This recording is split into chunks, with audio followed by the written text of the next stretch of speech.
I suppose. Well, greetings there to everyone in them chats today. Yes, well, it's the day after the announcement and reveal and whatnot else, and we all got a little bit of time to sleep in on it or sleep on it. So, I suppose we can just go into fleet carriers and things that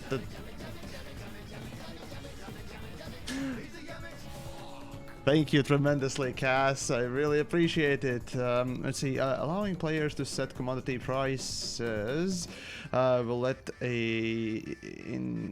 gold farmers will let in gold farmers. They'll manipulate markets to sell low and buy high, moving farmed money to others, and the players will use this service to afford their own carrier.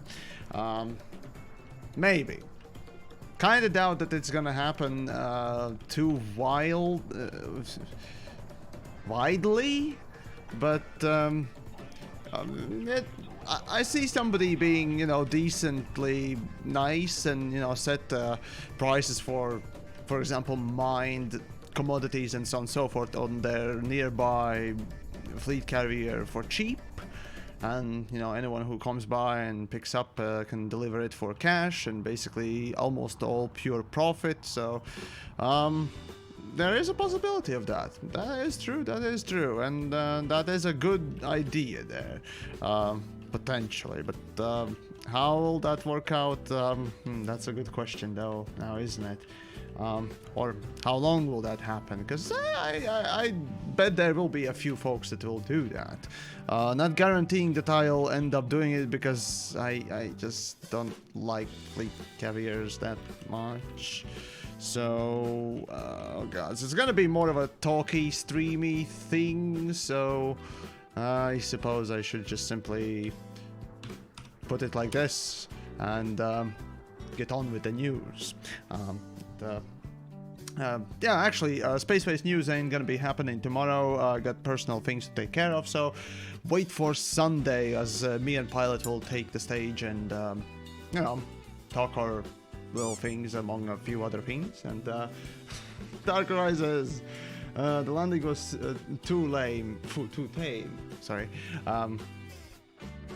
Oh, come on, I ain't got no shields, and that's a heavy boy. And whatnot else, so not exactly willing to risk the explosion, although I don't carry anything on it. Regardless, developers just released patch notes, as a matter of fact, for the upcoming beta. So I suppose let's get into it. Let's see. Where's the browser? Yes, there we go. We got all the things. Let me just put it properly on the screen, so you know it's all nice and well done and all that stuff, at least that you can see shit. So I think that should be it. Yeah, there we go. Alright then. So developers did release patch notes, as a matter of fact, 52 minutes ago. So there you go. And Cass, let's see, pay me 500 pounds real money and I'll buy your 1-ton bromlite for 5 billion. Gold Farmer 2020. Yeah, there was that video that I made about interesting ways of people offering services, wasn't there? So yeah. But anyways, this will actually, the fleet carriers might well, anyways, let's just read through this thing and then give a few opinion pieces and what else. So let's see. So greeting commanders, blah blah blah blah blah. On April 7th, beta is out. We'll push more information dedicated to a dedicated beta section, blah blah blah blah blah. Anyways, patch notes, right? So fleet carriers, new features for fleet carriers, and that's literally it. These are all the new features that they are going to be putting in. That's it. Everything else is a fix. Okay. Sure. Alright, well, let's see. Right, so fleet carriers are a massive ship used as a mobile base of operations, offering multiple landing, blah blah, I don't care. Carriers will cost 5 billion credits, that we know. Players can purchase fleet carriers from starports with carrier vendor contacts. Yeah, developers did say something like that. The landing pad amount... Oh yeah, right. Back in the day, right? So when developers actually first revealed some information about fleet carriers, they said that there would be different types of fleet carriers, and they would have their own unique amount of landing pads and whatnot else. But it seems the developers have actually decided to just go with one type. At first, I was thinking, developers just, you know, use that one model as an example. But then a few other people, you know, be that in chats or somewhere else, pointed out that developers might have just simply kept only one of the fleet carriers they presented, you know, those pictures. Let's see, can I find fleet carriers? Let me just, hold on, let's see. Fleet carriers. Do we have decent images? Yeah, fuck it. Google Images will do just fine, right? So this good old thing, right? From Obsidian's thumbnail. The Obsidian's video, right? There are a few, you know, different types that were supposed to be, but apparently developers decided, you know, either against it or for something else, or I don't know. 10% discounted at Jamison, yes. Though I doubt there will be a discount for a fleet carrier, even though that would be a really good thing for at least us. Yeah, I kind of doubt that they will put something like that. But anyways, there were multiple fleet carriers and all that stuff. But yeah, developers just decided, it seems, to go with just one type. Well, that kind of looks boring in that case. Kind of downgrading, but alright. The jump range 500, we know that. Fleet carriers can manage docking permissions and determine, yeah, that one's basically just like normal stations. So yeah, it's just, yeah, you can choose what type of commanders, players you want to visit. Let's see, the fleet carriers will use the new commodity tritium to perform a jump. Owners can install a variety of services to the carrier to support their playstyle. Fleet carriers have a weekly upkeep cost to be maintained to keep the carrier running. Fleet carriers have controlled commodity, player-controlled commodity market, which the owner can use to buy and sell goods. This is why you have condoms, friend. Getting my hold on. Un momento. What was that? Getting my free Hutton. Getting my free one from Hutton. Oh yeah, definitely. You got a Hutton Orbital for free fleet carrier. Sure. That's gonna be the next joke, right? I do prefer the OG joke though. So. Oh well. All right. Carrying on then. Right. So fleet yeah, the commodity market is really the best thing in my opinion. It's the closest thing we've gotten thus far to a well, dynamic market. Really, that is the closest thing that we've gotten to a properly, you know, dynamic market, as in market that, you know, depending on, well, influx, I mean, demand and supply of a specific cargo and whatnot else changes prices and whatnot else. These days, if you didn't know, for Elite Dangerous, prices for things and, you know, stations and whatnot else are determined by, well, algorithms, and not too good of an algorithm. It's a sort of a minimum here and maximum there, without, you know, without much considering the demand and supply. Of course, there are exceptions to that. The exception is for mined commodities. You see, for those, developers have put on, as far as we understand, slightly different coding on it, but the well, normal sort of a code that goes beyond below the deck of normal commodities, that even if the thing is on zero demand, I mean zero supply. Oh wait, no, it was demand. Yeah, if you have zero demand for something, you can still sell it for full price and so on and so forth. The price doesn't really go down unless it's next week, or was it next day? Oh, Jesus Christ, I keep fucking forgetting when was the price updates. Well, regardless, yeah.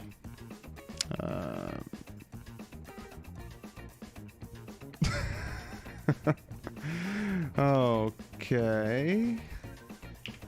Right. Give me a moment.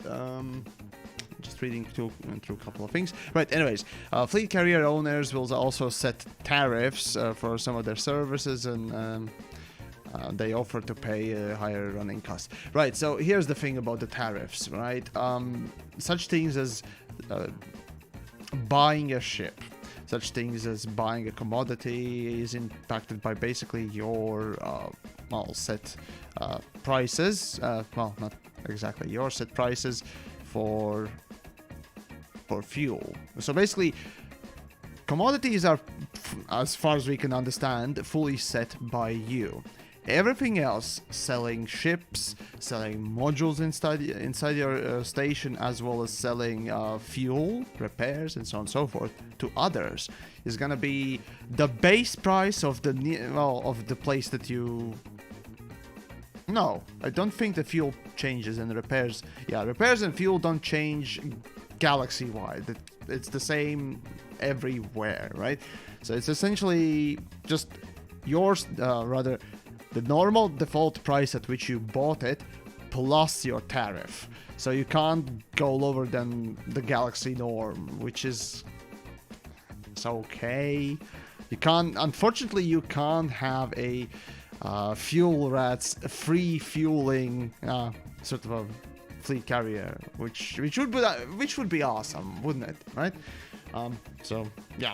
But regardless, so yeah, basically everything aside from commodities, depending on, of course, the owner of the fleet carrier, will be more expensive on fleet carriers, or the same as everything else. So realistically speaking, the only reason why would you dock on a fleet carrier and, you know, use its services is either you're buying commodities, there's no other choice, or for some reason you want to support that fleet carrier.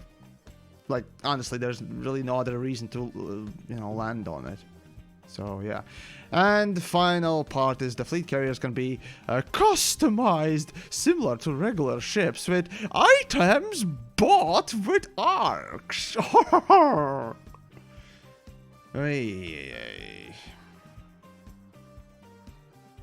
Yeah.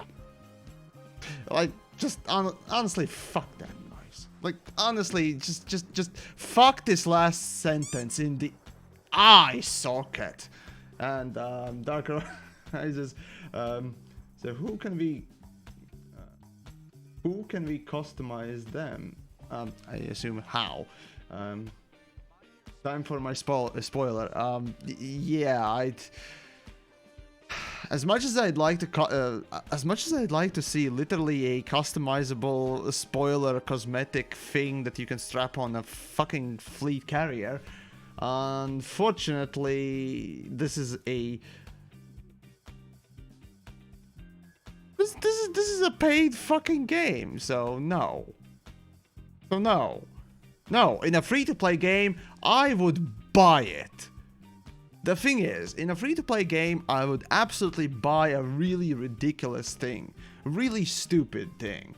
You know, let's say a Lumifiber armor, a glowing armor, basically, in PlanetSide 2 for, you know, one of the classes, aside from Infiltrator, because that's retarded. But anyways, that's a different topic there, regardless.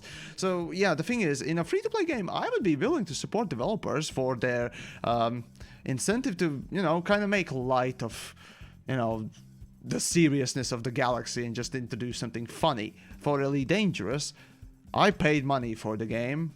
I expect better from that game.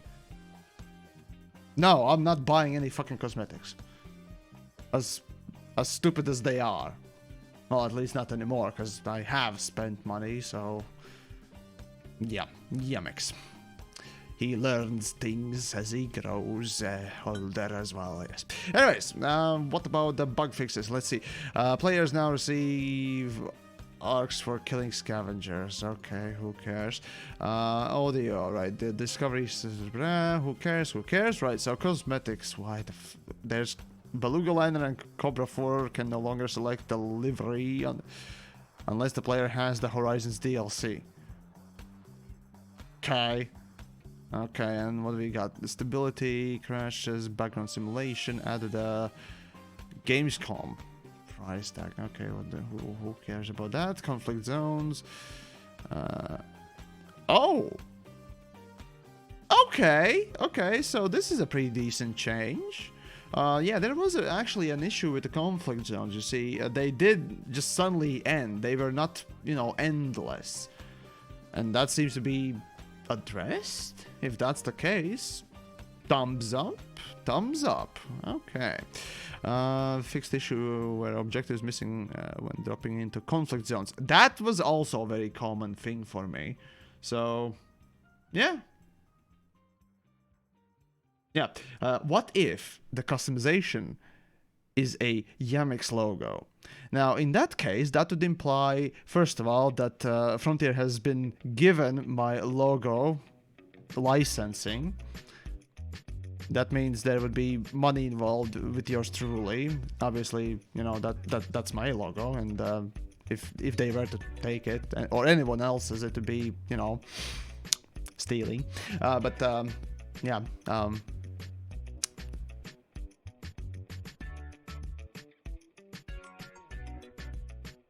I'm not sure. I would rather have it for free. I would rather have it for free for everyone, because, you know, as much as I'd like to, you know, sell it and all that stuff, I'm just a content creator. I'm an entertainer and whatnot else, and yeah, you know, there's Patreon through which you can truly support, you know, or better rather support the content that I make, and tips and so on and so forth, rather than that. So such thing as, you know, a sticker or a, you know, in-game skin, yeah, fuck it. That would be, fuck it. I would ask that to be free, because, you know, I know it's cool. So hey, you get a cool thingamajig. Why not? I'd much rather have that, honestly. You know, it's not like I'm trying to, you know, squeeze as much cash out of the fucking product as much as I can, right? I'm not fucking Frontier who puts in microtransactions everywhere. Also, if you're talking about monetization, I mean, Jesus fucking Christ, look at how fucking awesome Doom Eternal is. You have not only Doom Eternal, but actually Doom 1 and 2 playable within the Doom Eternal. You have unlocks, secrets, you have fucking cheat codes, which actually some companies tried to sell, and these days actually still try to sell, which is disgusting. So, yeah, in today's sort of quote-unquote AAA gaming industry, Doom Eternal is sort of like just giving stuff away that others would definitely monetize. So, yeah, that's kind of a sad thing to say in a way, honestly, but, well, anyways. And Dalton, if you're around, hey, feel free to drop in the voice and whatnot else, and patrons as well, I suppose, for today. Yeah, if you want to discuss things, kind of a semi-open-ish mic, well, not really, but, you know, maybe. Anyways, crime victim data, blah blah blah. Let's see, mining added a fix for crystalline clusters falling through the floor. Oh, not the floor, but through the fucking planet. But regardless, implemented a fix to stop core mining fragments from penetrating into asteroids.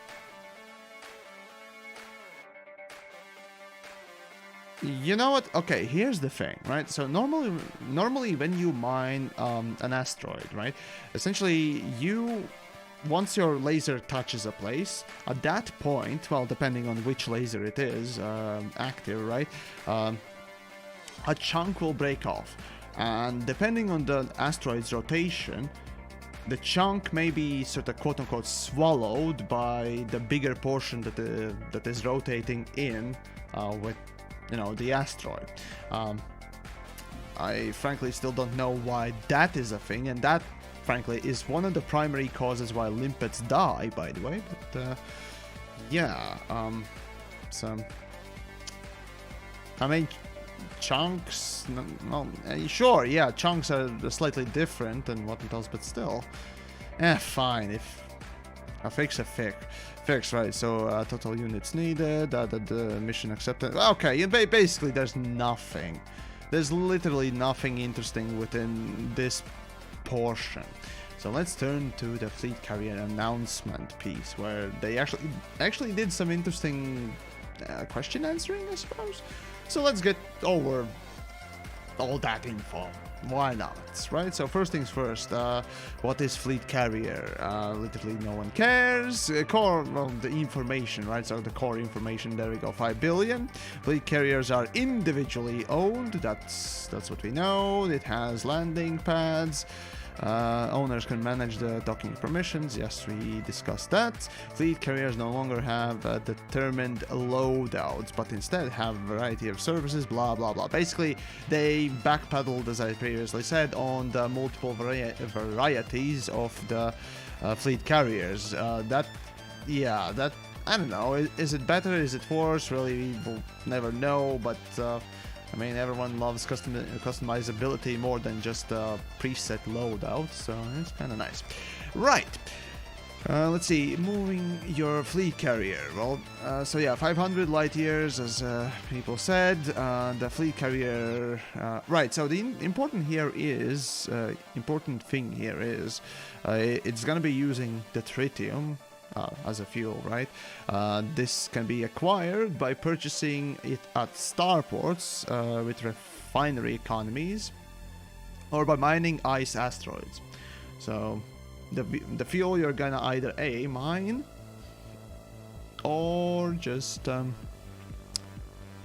let's see. Okay, here we go, Dutton. Why? Okay, hold on. Why were you not? No, you should be able to. Give me a moment.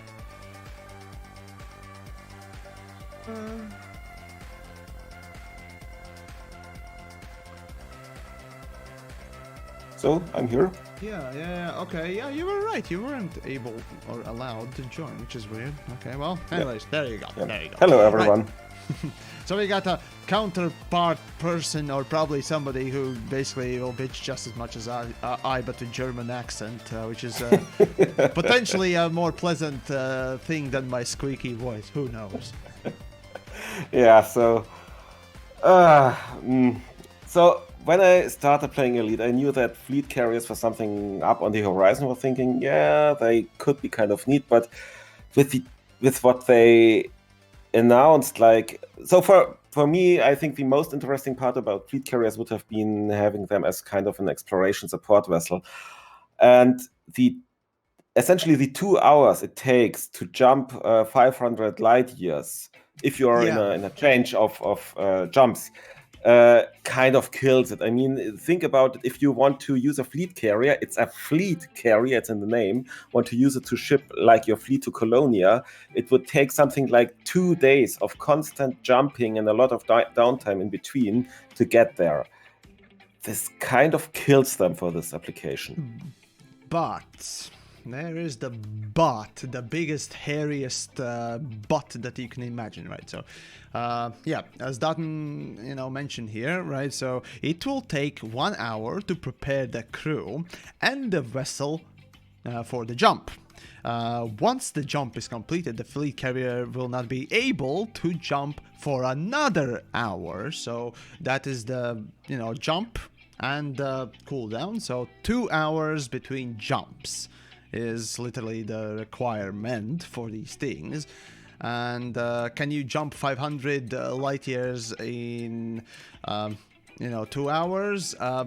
Frankly, if you consider that you can go to Colonia within 7 hours through just normal jumping with the best sort of let's say anaconda. I did right? it in The best under jumping 2. ship. Hey, I did it in under 2 with a 65 light year Phantom. in under 2 hours? Yes. To The records Colonia. to Colonia using the Neutron Highway. Okay. The record is something like 1 hour 20 minutes. 1 hour 20? Really? Well, that's an interesting one. I thought that it was somewhere around 4 hours with the Neutron Highway and the jump Aconda, but...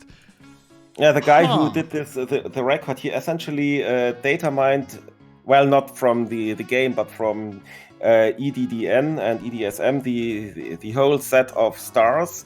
And he's a professor of computer science working in routing algorithms. So he used his specialty and developed a routing tool that would create an optimized route just for his specific ship with his loadout. And it even took into account how much fuel it would take between jumps, and even took into account slight fuel bleed off phases where he would just coast in supercruise for a few minutes to burn off fuel. But he brought down the jump time to something like 1 hour 20 minutes or so. But so if you have 20, if you have something like 20, was it 22,000 light years in an hour? And fuck me, man. Okay. So and that's it. If you want to go to Colonia and you have a decent jumping ship, heck, even a Crate Mark II that's equipped for exploration and can do 55 light years, you can get to Colonia in under 4 hours. But yeah, under 4 hours, that's a possibility with a Neutron Highway. So yeah, wow. So yeah, considering that you can do 22 in a normal ship, 500 light years and 2 hour cooldown for a big massive thing. As much as I like to say that, yeah, that kind of sounds fair. No, I get it that a massive ship should be slower than a small ones, like you would imagine normal aircraft carrier, for example, right? Alone, the ship can, move relatively fast, but it won't be as fast as the fighters that it can deploy. In this case, that would be the normal ships versus the carrier itself. But that's the thing. 500 and the 2 hour... I get it that in one jump being able to do that massive of a distance is kind of a big thing, obviously, and it is more than anything. I got the number right. It was 1 hour 38 minutes. 38? Oh, I see. All right. I will put the link in chats in Discord. All right. But yeah, essentially, it's the place where it could have been improved is maybe reduced 500 light years to 300 light years, and reduce the jump cooldowns to slightly increase it a little bit more. But I don't know. It definitely would be better if we could, jump it more often, but... The fleet carriers would be a fun application for them, but it's so niche and only a single use that is going to the graveyard of anacondas and kind of rescuing the people there. Yeah. If those that don't know, Anaconda Graveyard was what was it? The exploration that Dr. Kai did. Exploration event that Dr. Kai either was part of or organized. I definitely know he was part of. But yeah, anyways, they basically traveled to the highest point above the galaxy plane that is possible, as far as anyone knows, from which there was no return. So that was an interesting thing. I think that was the furthest point, right? Or am I mixing things now? No, I think you're right. Or it's what system was it? It was something closest to M83 or something like that.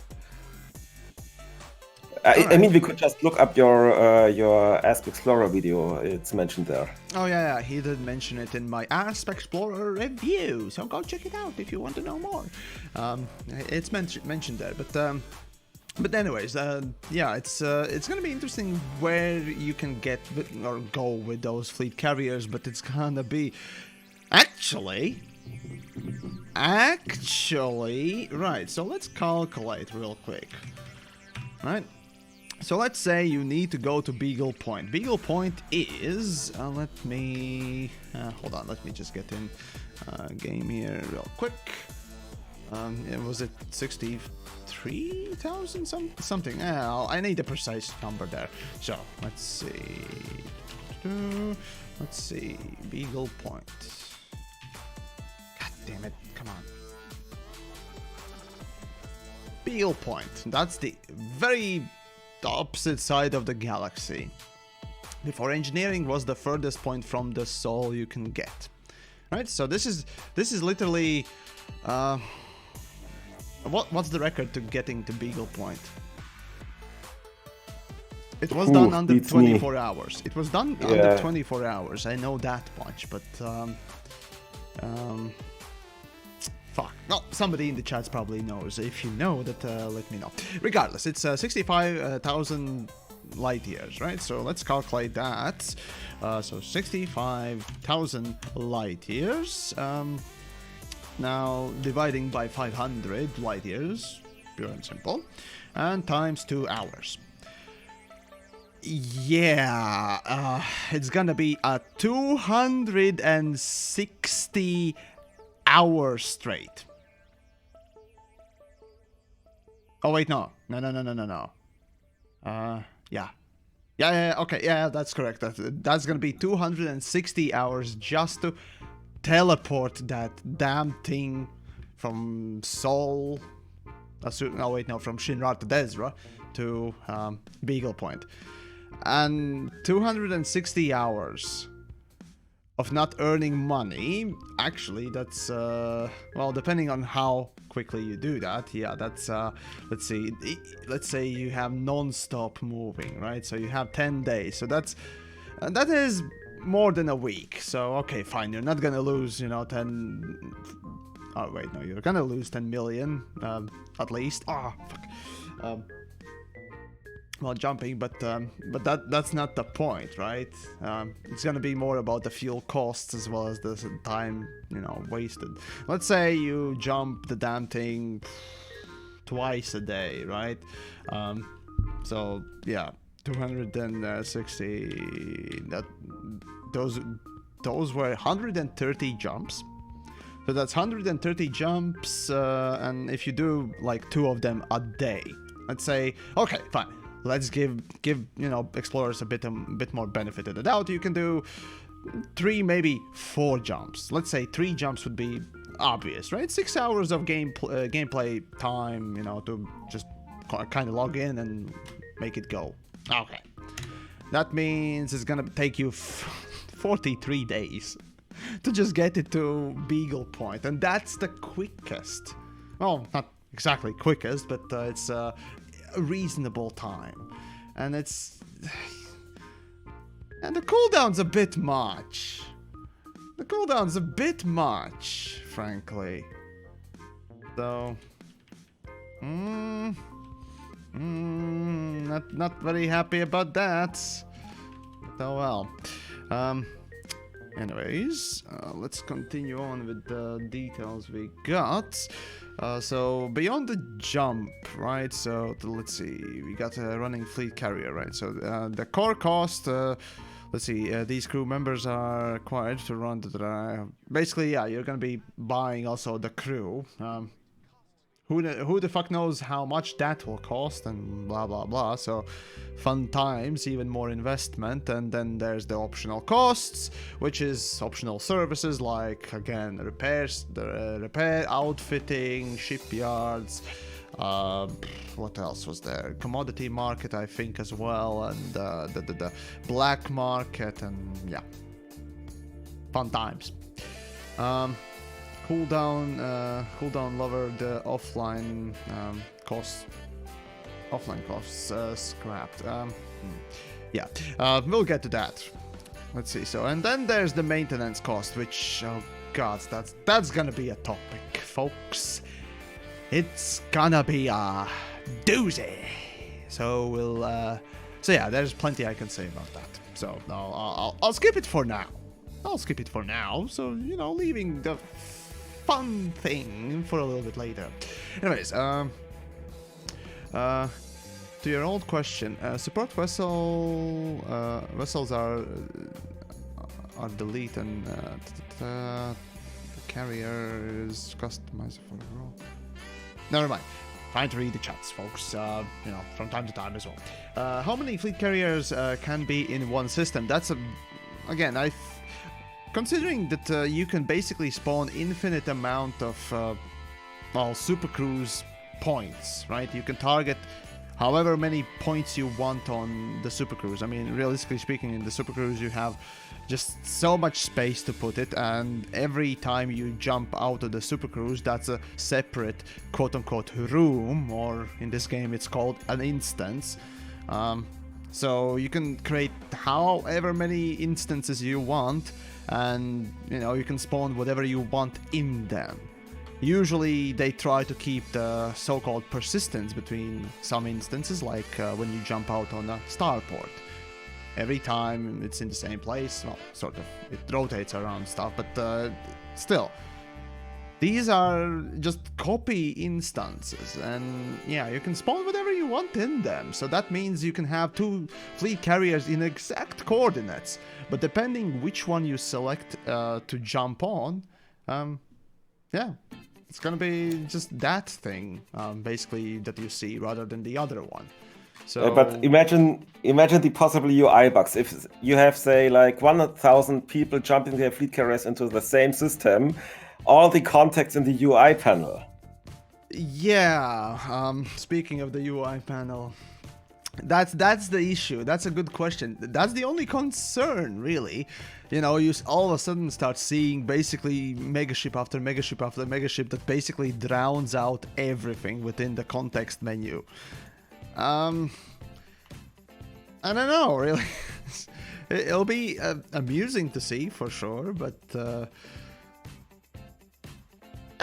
I don't think it's that problematic. Oh wait, no, we're talking about Frontier, or rather the development team for Elite Dangerous, the inept fucks who basically fucked Elite Dangerous with simple UI changes on September.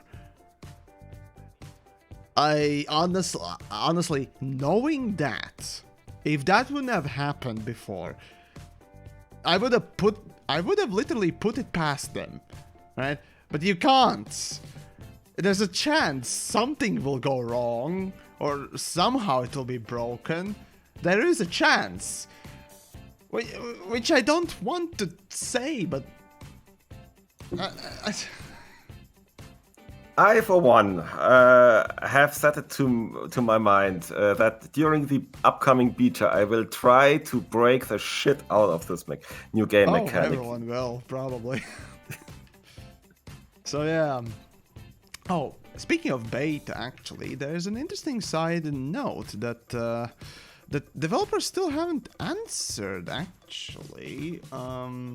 Maybe it will be answered lower here, somewhere in the QA, but I honestly didn't... Well, I skimmed through most of it, you know, sort of checking a couple of things, but I didn't find anything. And then yesterday also talked about this, that honestly, how easy for Frontier... No, not the Frontier, that's the whole company. I mean, for the developers of Elite Dangerous to just not bother giving you enough cash so that you can buy the fleet carrier for testing on beta.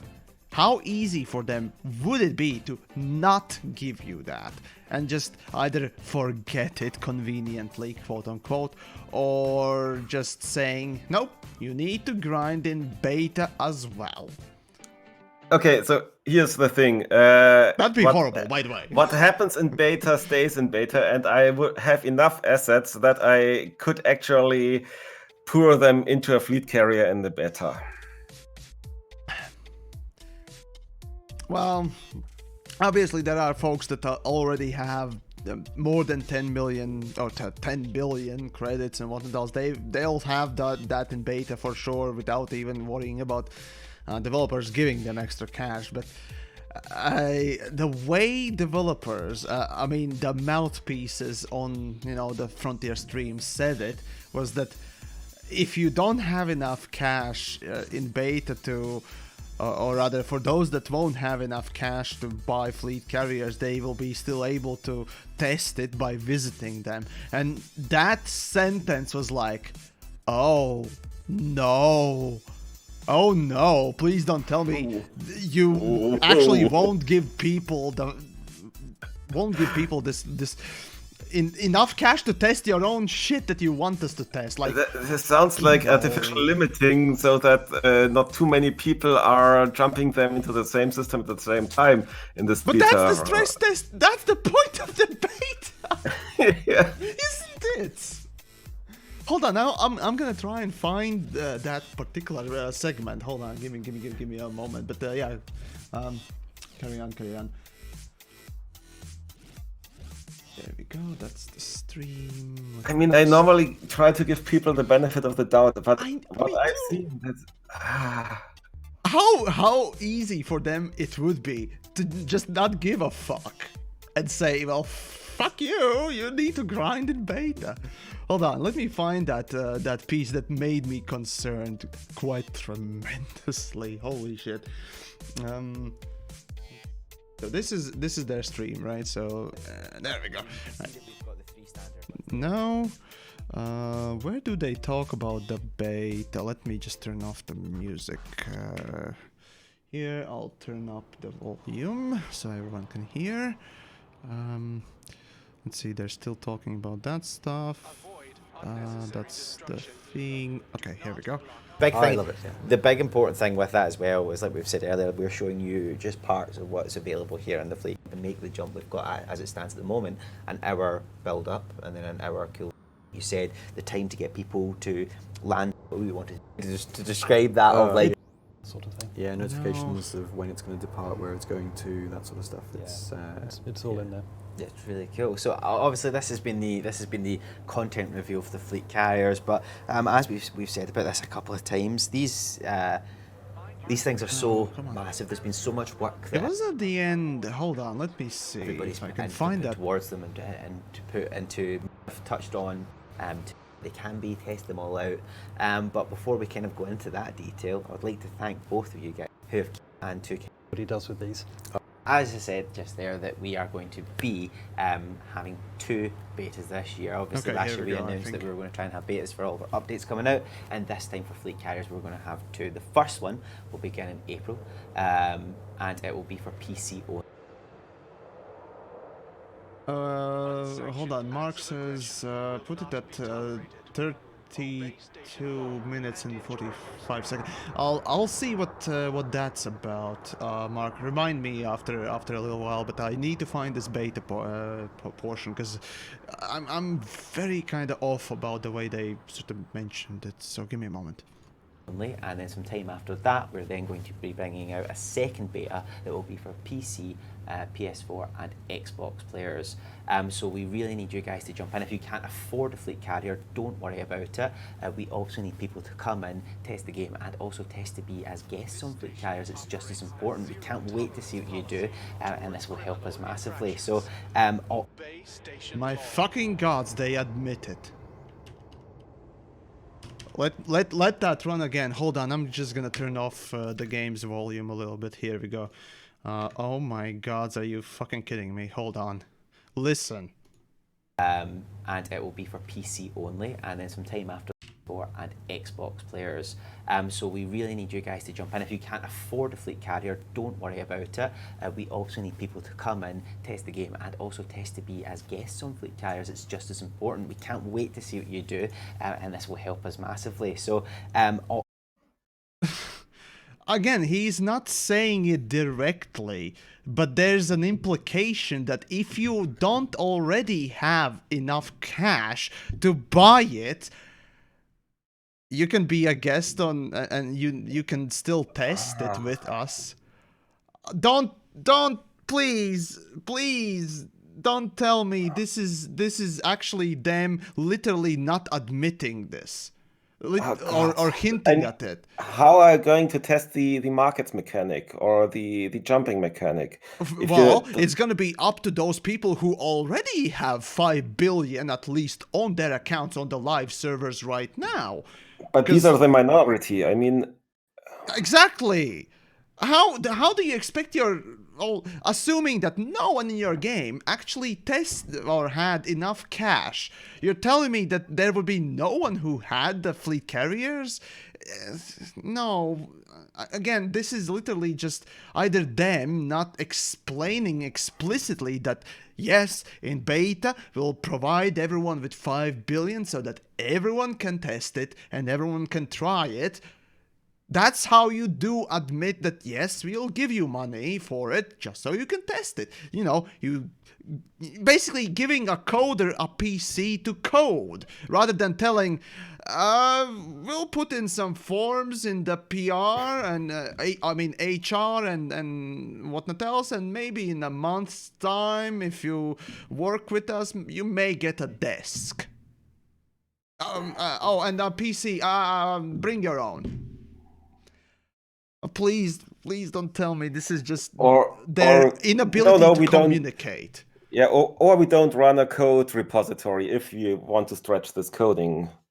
Yeah, okay. Again, those that didn't listen, just listen carefully on this one. So I'm gonna shut up for a second. Just as important. We can't wait to see what you do, and this will help us massively. Oh, hold on. Then going to be bringing out a second beta that will be for PC, PS4 and Xbox players. So we really need you guys to jump in. If you can't afford a fleet carrier, don't worry about it. We also need people to come in, test the game, and also test to be as guests on fleet carriers. It's just as important. We can't wait to see what you do, and this will help us massively. So in his own words, don't worry if you can't afford a fleet carrier. You can still come as a guest, and we need to test that out too. Paraphrasing here. What? Very ambiguous. No, that's putting it very lightly. It's a rather heavy implication, as a matter of fact. Either A, again, as I said, they don't know how to communicate and make information certain. Then again, this whole fucking premiere was in general just so vague. Again, you're left with very little information.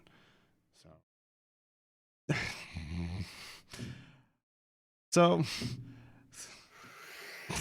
I don't know. Anyways, right, so, well, hopefully they won't do the stupid thing and won't expect you to already have enough cash and actually give you, in the beta, actual tools so you can test the thing that they want you to test.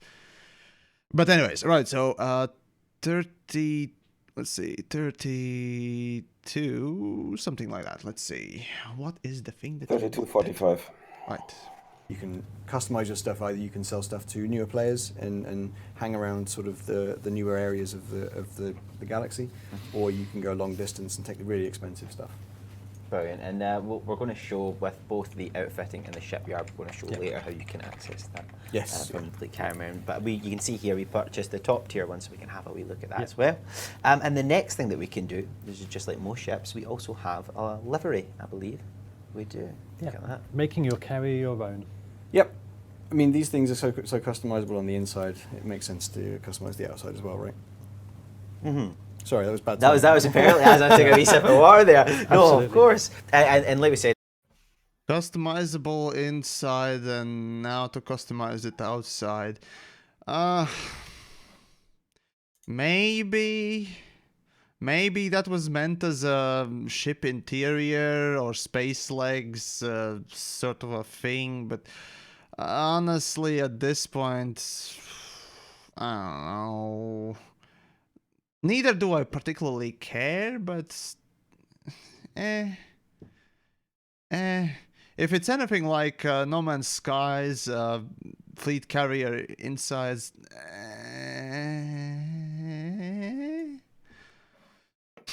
it's only 2.8% of the player base will actually. He's a Yamiks. Oh, dude! Thank you, Fifilito. Nice to see you once more as well. If I didn't say before, yes, hello. So. Yeah, I honestly do expect that the insides was supposed to be just again delivery, not delivery, but the shipyard, the outfitting, the commodity markets, and whatnot else. That honestly was my thing that I expected them to mention it rather than a space legs thing. But honestly, even if they did, meh.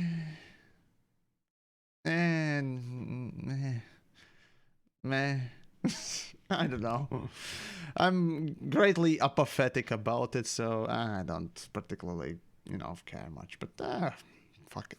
I mean, if you are able to eventually walk aboard it, fine. I personally much rather prefer small ships, because the bigger they are, the less personal they get. So, small ships are, kind of more cozy. I like claustrophobic little places. I mean, I am the Latvian vampire, blah, blah, blah, who sleeps in a coffin, so obviously claustrophobia and whatnot else is not a thing for me, blah. I guess that's also why the Python is one of your favorite ship. I mean, the cockpit is super cozy. Yeah, it is. It's snug, yes. It's very snug and wonderful and whatnot else, so... right, so, yeah, folks, it's worrying, to say the least. It's absolutely worrying when it comes down to the beta, because really, if developers are so inept that they won't give you the funds to buy the fleet carrier for beta, for fuck's sakes, I don't get the decision making in that case. But let's not speculate until the beta comes, and if it does, then oh, I'm gonna have a field day. Anyways, carrying on then. Right, so Fleet Carrier Bank is the next thing. So essentially there will be 2 wallets from now on in the game. One for your Fleet Carrier and one for your own account, right? Technically it's your account, blah, blah, blah, but regardless, your sort of person, if you will. So essentially you're going to be able to transfer funds to the ship and transfer funds from the fleet carrier back to your account. So if you make money, you can transfer it back. If you... so on and so forth. It's not a bad idea, but honestly, why does that need to happen? I don't know. But... oh wait, no, actually I know why that had to happen. Because you see, they have this debt system, right? If they don't have the coin purse on the fleet carrier, that means that it automatically would take cash off your account. You know, even though you won't like to, continuously, drain your account of 10 million each week. So, yeah, it's done basically for that reason. And honestly, that's not a bad decision, but we're gonna talk about debt. Don't worry, we're gonna get to it. Anyways, so yeah, fleet carriers services are run by the crew, blah blah blah. Let's see, all fleet carriers come with core services which provide the basic functionality needed for fleet carriers to trade, receive fuel, and purchase additional services.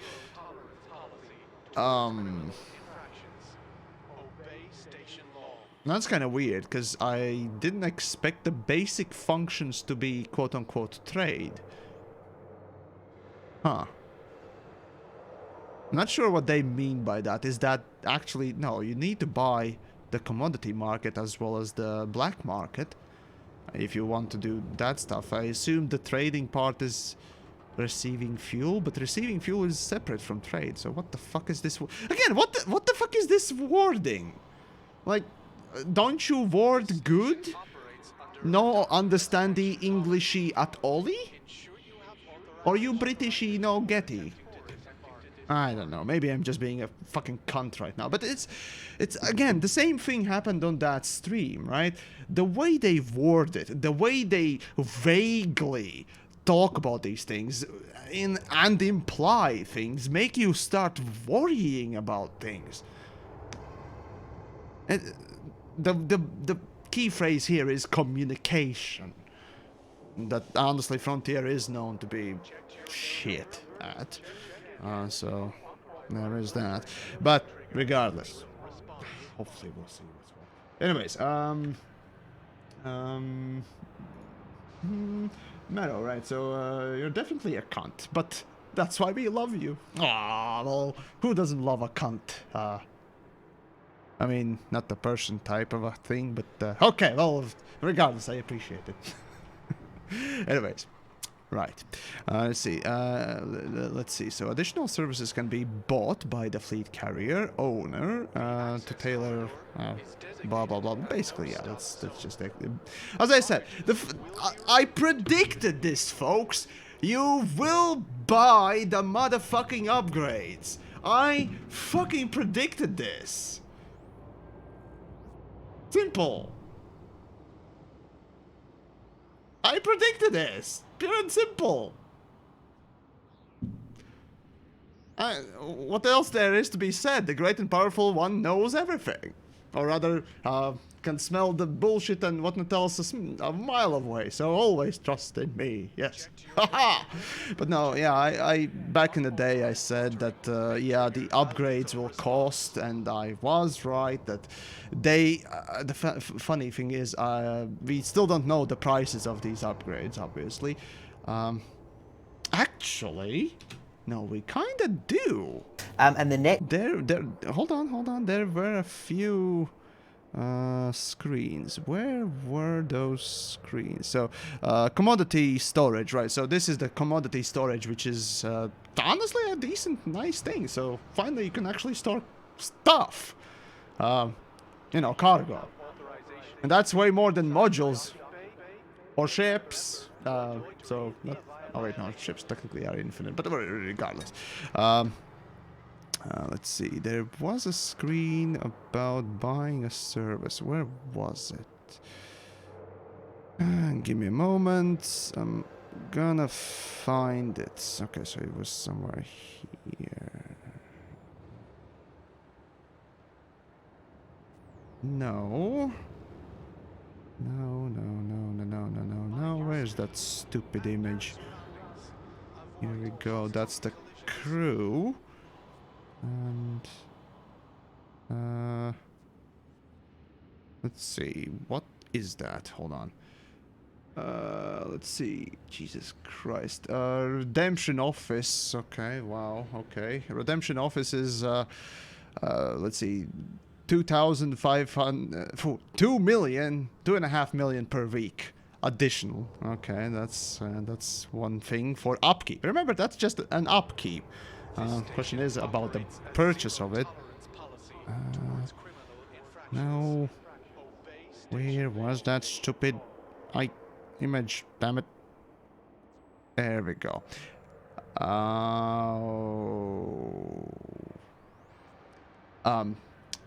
So in my video about fleet carrier stuff, I did say that my original expectation for fleet carrier is to cost more than a cutter, twice as much, so 2 billion. I was being more realistic about the price that they would put on it. I was wrong, kind of. Then I said that the upgrades, while not as big with as it is on normal ships, it will be more than twice as much as the ship itself costs to fully deck it out, right? And refuel station will cost another 50 million. So yeah, okay, it's not quite twice as much as the ship itself. It's actually a very small percentage. But again, if refuel station, something simple as refuel station is only 50 million, repairs, armory, as they say, that is just ammo refill, that's another 50-50. So that's 150 for basic quick services you have in starports, right? And then imagine how much could cost the shipyards, module outfitting, that is, commodity market. Oh wait, no, commodity market is already there, but yeah, commodity market is by default. Okay, so, and that's interesting. Why is commodity market by default? Oh well, fine, so be it. But yeah, I'm kind of worried about the other few things, but honestly not, I think it might not end up costing, you know, twice as much, so 10 billion total, but you never know. And with upkeep costs, oh boy, yeah, upkeep costs gonna be a bitch as well. So yeah, we'll have to wait and see in the end how much will a fully decked out fleet carrier cost. Not looking too good, to be frank, if I'm honest. But anyways, right, core services, right? So core yeah, there we go. We got right. So that's what they meant by thingamajig. So commodity market is by default, and tritium depot as well. All right, fair enough. All right, and you will be able to do 2 jumps with a full fuel tank. The question is, yeah, Exigius and others yesterday were asking, questioning and so forth about this whole thing. Whether or not you're going to be able to store tritium in your cargo base. You know, since you are able to store commodities.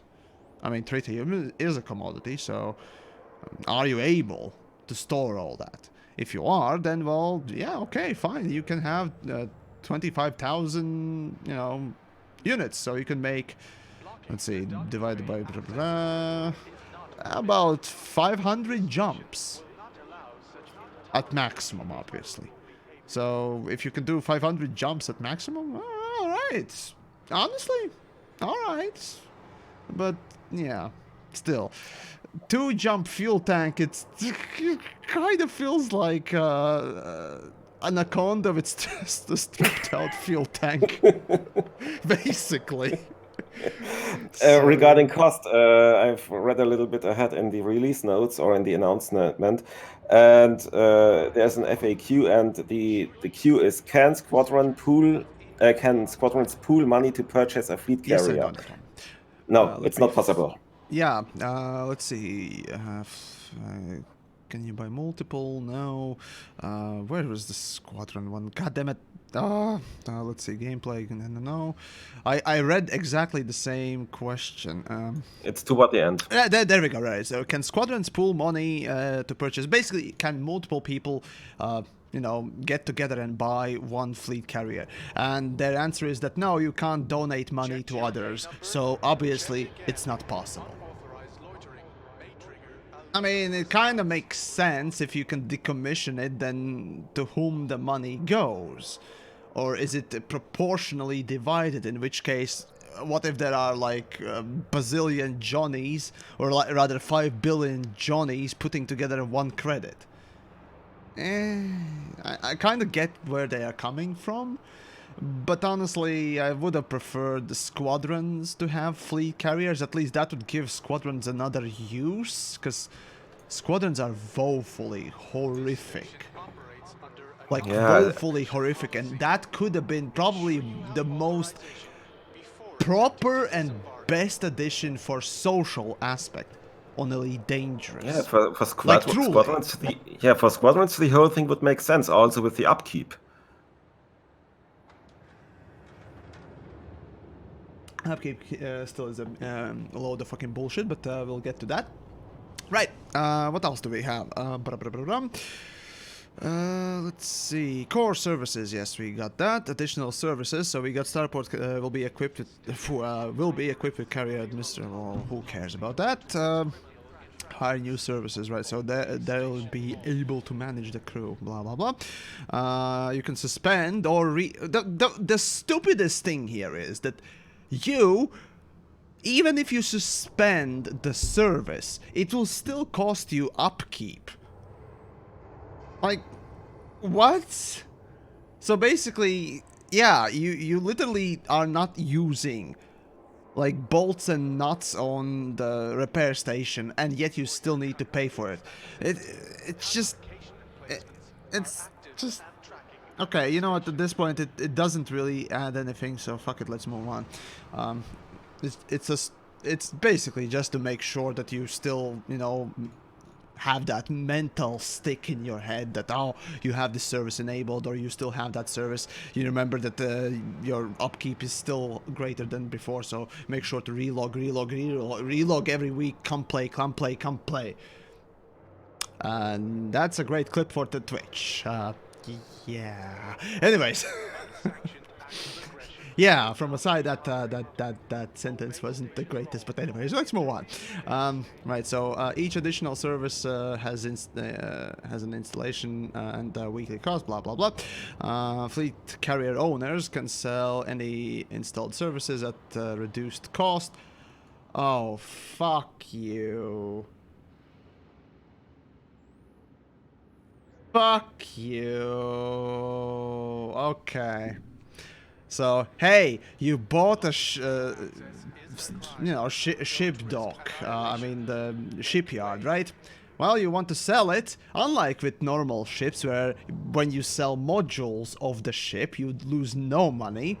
With fleet carriers, get fucked! We're gonna take more of your money!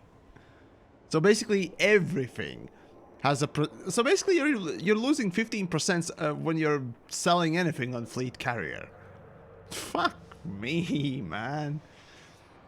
Okay, well, I assume 15%, because that's the estimated value, in my opinion, after, you know, investigating a few numbers that they presented, so, yeah. Again, values are to be changed, but still. Hey, you bought something, now you want to get rid of it, get fucked. This video game plays by reality's rules, and because we want the reality being drawn into a video game now. Yeah, we definitely want that, right, folks? Oh, yes, I do indeed. Great. Anyways, fleet carrier owners can sell, let's see. Alternatively, the owner can disable it, reducing the weekly upkeep. My ass. Fun and nerf. Oh, not only that, buddy. Not only that. Anyways, additional services are a redemption office, allowing visiting commanders to sell vouchers. I mean, come on, there has to be a space here, come on. Vouchers at fleet carrier, but at cost. Redemption officer at the fleet carrier bank will take a fee from the sale. Price. So bounty vouchers you can redeem. Wait, you can sell bounds, trade dividends, bounties. Oh, you can sell bounties, okay, and power plays, salaries, and codex vouchers. Okay, so... Wait, hold on. So... What? Okay, so here's the thing where I'm confused slightly, right? You can sell codex vouchers that you get by scanning, you know, planetary things like barnacles and, I don't know, space anomalies and such, right? And yet you can't sell, you don't have universal cartographics on board. Huh? First of all, universal cartographics is kind of the bread and butter of the explorers. So if they want to keep up the costs of the fucking fleet carrier, they have to literally have it ground up already beforehand, before they set out for the journey. I mean, from game sort of story aspect and game universe aspect, yes, that makes sense. But in reality, where the game design and reality of this is a video game hits, it makes simply no sense. So yeah, I think Dalton already said this multiple times, but or at least once, that yeah, again, well, basically, explorers get fucked. Yeah. Yeah, if you want to have a fleet carrier and you're a bunch of explorers or whatnot else, well, get fucked, folks. Essentially, that's great. Love it. Let's see.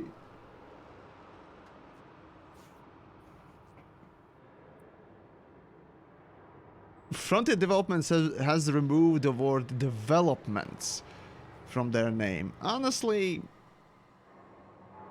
yeah, I never really liked the whole phrase Frontier Developments, but whatever. Anyways, that's a oops, sorry, that's a different topic there. Anyways, right. So redemption offices, okay. Advanced maintenance.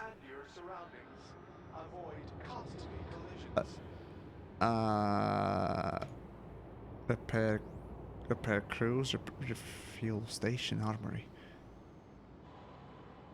Oh wait, yeah, okay, never mind. It's repair, refuel, rearm, yeah, okay, restock, and blah blah blah. Right. So, for a second, I was thinking it's only the advanced maintenance portion. So that includes the base level of repairs. Well, never mind. It's all good.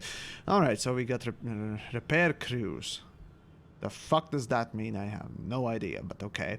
Refuel station. Oh, that is just pump something. Oh, it's refueling. Okay, and armory, that is just rearm. Yeah, as they say, rearm, refuel, and restock. Okay, fair enough. I just have a terrible thought. So each of these subtopics, like subtopic repair crew, subtopic refuel station, that you have to buy those individually and upkeep them individually. No. No, it was advanced maintenance. I Okay. think that was thing. Oh wait, no, hold on. Again, I need to go back to their fucking stream. So let's see. So there we go. Now we can see things, right? So we have refuel station, repair crews, and armory. So that's refuel, restock, and repair are separate, and each of them will cost 50 million each. So as I previously stated in the stream just a few minutes ago, as a matter of fact, to have basic quick access what do they call them on stations these days, quick access services? Yeah, I think it was called quick services or something like that. To have all that like a normal station, that costs 150 million. And I think it was, let's see, 2.5 million a week for upkeep, so it's 7.5 million a week extra for upkeep. So basically, if you have the basic services of a starport, you're literally paying almost 20 million a week. And that leads obviously to 80, almost 80 million a month. Just to have that. Okay, carrying on. Let's see what else we can find, shall we? Oh, fun times. Right, so we have outfitting. Who knows how that much, how much that costs. That will probably be way more expensive than just advanced maintenance. These three. Then the shipyard. Who knows how much that will cost. I really expect these two to cost very much. Hopefully not, but we'll see. And then there's the fence, allowing visiting commanders to purchase and sell illegals. Oh, basically the black market. Yeah, basically black market is. So that too will cost some kind of amount of cash. Who the fuck knows how much? Right. So additional features. Right. So crew members. Okay, great. One does not simply run. Oh, fuck you. You do not deserve to quote Lord of the Rings. Fucking hacks. Anyways, one does not simply run a fleet carrier on their own. They employ a trustworthy crew, blah, blah, blah. Each service will have a head crew member who manages the services crew. If the owners don't like the cut of their jib, they replace at any time. You'll also be able to view your dock officer who blah, blah, blah, blah. Basically, they will cost probably more. Engineering blueprints. What? Okay, if you have pinned engineering blueprints, you can view them in commander's office. Blah, blah, blah. Okay, so basically it just simply offers... The big question is it gonna be paid? Right? Do you need to pay to access remote engineering? Or something like that? Because you can view your pinned stuff already through normal menus. So I assume they're talking about remote access engineering thing. So we'll see about that. Navigation displays the current location, tritium, blah, blah, blah, blah, blah. This is where fleet carrier owner can pilot their... Basically just a menu, okay. Then there's the budget thing that they did talk about in, you know, the thingamajig. And then there's the livery, because of course we need the fucking microtransactions, folks. Yum yum, more money. I mean, the real fucking money, right? And you know what? Instead of livery, just... how about you folks consider, you know, my Patreon or other creators' Patreons? God knows we all could use, you know, more of that rather than Elite Dangerous. It's not like they're starving now, are they? Alright, carry on then. The security. To maintain order in the system, authority vessels patrol, blah, blah, blah, blah. And this is what? Authority vessels to patrol. System authority or fleet carriers in their system. Is that a paid thing or not? So basically paid protection. Ha! We're going back to racketeering, eh? Oh yeah, that's great. Right, if fleet carrier owner or visitors participate in illegal activity around the fleet carrier, the system authority will increase their patrols, making it difficult to partake in illegal activity. Okay, I assume that's just a normal thing. And others. So fleet carrier owners and visitors will be able to view a summary of a fleet carrier short. Basically information. You get to, you know, look at information. Okay. Fleet carrier owners can set the fleet carrier focus, visual change. So basically you can have an explorer ship with bounty hunting visuals. Okay. Sure. I don't know any single person who cares, but okay. There's a new docking user interface. Yeah, now the new docking user interface, that was actually a pretty decent one. We'll see how that works in the long run. I mean, I think this was the one that they talked about. That, or was it this one? Might be just this one. Not sure. No, it's advanced maintenance. Right. So basically this is what you open from this screen. Alright, in that case, alright, fair enough. The menu itself... I still like the fact that you have the quick access, being, you know, able to refuel, repair and restock your ship from the same screen rather than pressing another button to go into advanced maintenance. You know, like this one. Yeah, I much rather prefer the quick access, say what you will. And, yeah. It looks nice. It definitely looks nice, you know, a little bit of a change. It's a bit different. Time will only show whether or not it actually is more useful, or rather it is more ergonomic, if you will, for us to use. Again, it's kind of hard to say right now. Let's see, so yeah,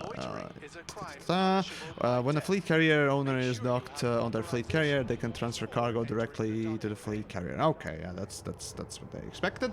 Anyways, Buddha cool, right? So, what seems to be a total cost to buy all modules according to the stream footage? 25 minutes. Give me a moment. 25 minutes, you say. 5 minutes 10. No. But yeah, basically, yeah, as I said previously, we know only that a refuel station will cost 50 million. My assumption is that repair and restock will cost the same, since they are relatively the same sort of quick access things, and usually are sold sort of together, so each of them are 50 million. Then on top of that, I assume, or rather, you know, knowing Frontier, or rather these particular developers, that would basically cost, well, shipyard and outfitting should cost more. Hopefully they're not, but educated guesses, you know, kind of leading me to think, yeah, might not be the case. So yeah. I just wonder this moment, will we able to sell limpets and take a cut on them? That's a good question.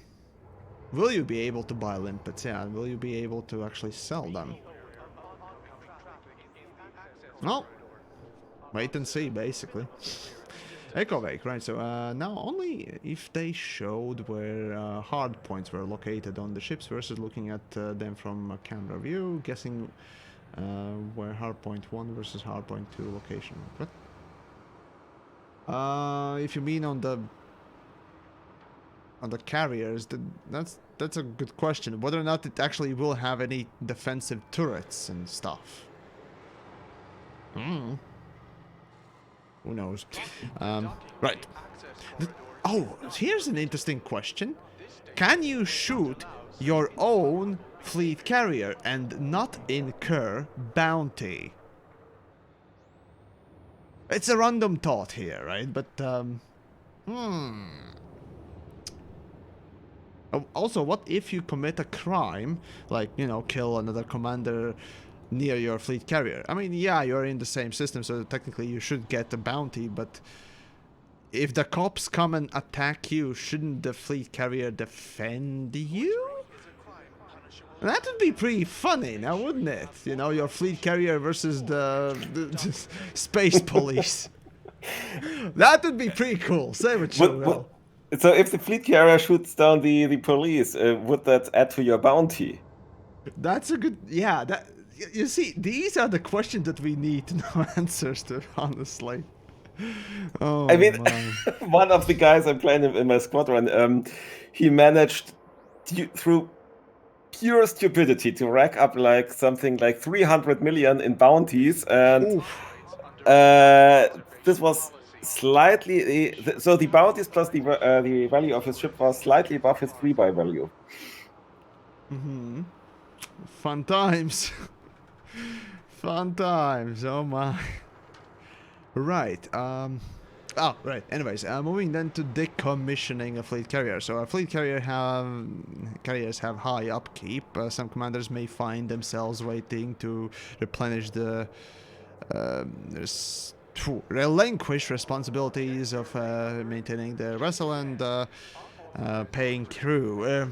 Yeah, sure. Give us that excuse, right? Give us that in-game excuse, which actually never works as an actual gameplay design excuse. Fucking pricks, anyways. Basically, you want to sell it, you can sell it. Okay. If this situation ever occurs, the owner can decommission the fleet carrier. By choosing decommissioning the fleet carrier, it will go into a pending decommissioning state, status, I mean, and the owner will have several days until the fleet carrier becomes decommissioned. Whilst in this state, the fleet carrier is pending decommissioned. It will still be possible to do a number of functions. Dock at the fleet carrier. Well, it's just a timed delay before selling. And honestly, that's a decent one, because yeah, fleet carrier does cost a lot, and you got, I assume, 7 days to decide. Or until the next server tick.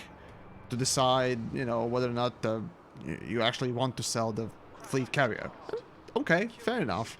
Until then, it works as normal, right? So sell off services, dock at a fleet carrier, retrieve stored cargo, put commodity, blah, blah, blah. However, the following will not be possible.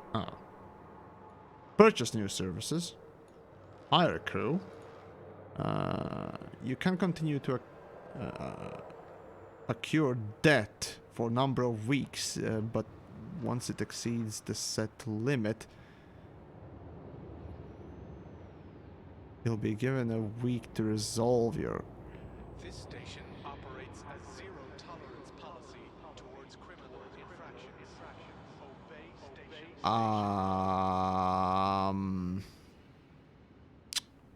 Okay, let me just read this, folks. You can continue to... Well, when you're in pending decommissioned state. However, you won't be able to do following things. You will be... Wait, no, what? Why is this under... However, you will not be able... Who wrote this? So, however, the following will not be possible. You can continue accrue debt. Accrue debt, I mean. So, you can't do these things, and here's, you can do this thing. Who wrote this shit? Did they reread these things? I get it that even I don't reread often too much of my scripts. I just make sure that the general structure makes sense, and only when I record I reread them. But for fuck's sakes! Hey folks, you can't do following things. You can still accrue debt. That sentence made much sense. What? This is what I'm talking about. Developer, I mean, who wrote this shit? Who do I need to blame for this horrible writing? Stefan, come on, dude. There are multiple fucking issues. Just you're okay.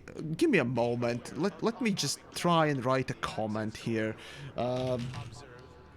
Let me just. Okay. See. This is what happens when you write a non-word in a forum. It is underlined with a thingy, right? That should be the easiest thing to check. That should be literally the easiest thing to check and reread, because that highlights stuff. So, but no, there is there was one, like how can you even make few? Hold on. Damn it, there was. Let me just show you what I mean. No. Operations. No,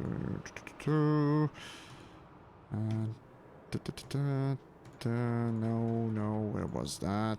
I don't remember how it was. Damn it. Give me a moment. No. Operations at... Vouchers at. What was Redemption officer. At the redemption officer. Redemption vouchers at. Yeah, there we go. Redemption there we go, yeah. Vouchers at. Like, your own forums should have underlined this fucking thing, and yet you did not check it. I get it that I'm nitpicking right now, but this is just a basic thing. And of course, later on, as I read through these things and think along, and hopefully you guys are too. I mean, otherwise, I don't know why do you bother having a brain? But no, serious, no. It's, however, the following will be possible. Will not be possible. Hey, here's another thing that will be possible. What? Okay, and this is not the first or the last time when they, first of all, not disclose information properly, when they basically vaguely or imply even horrible things. It's...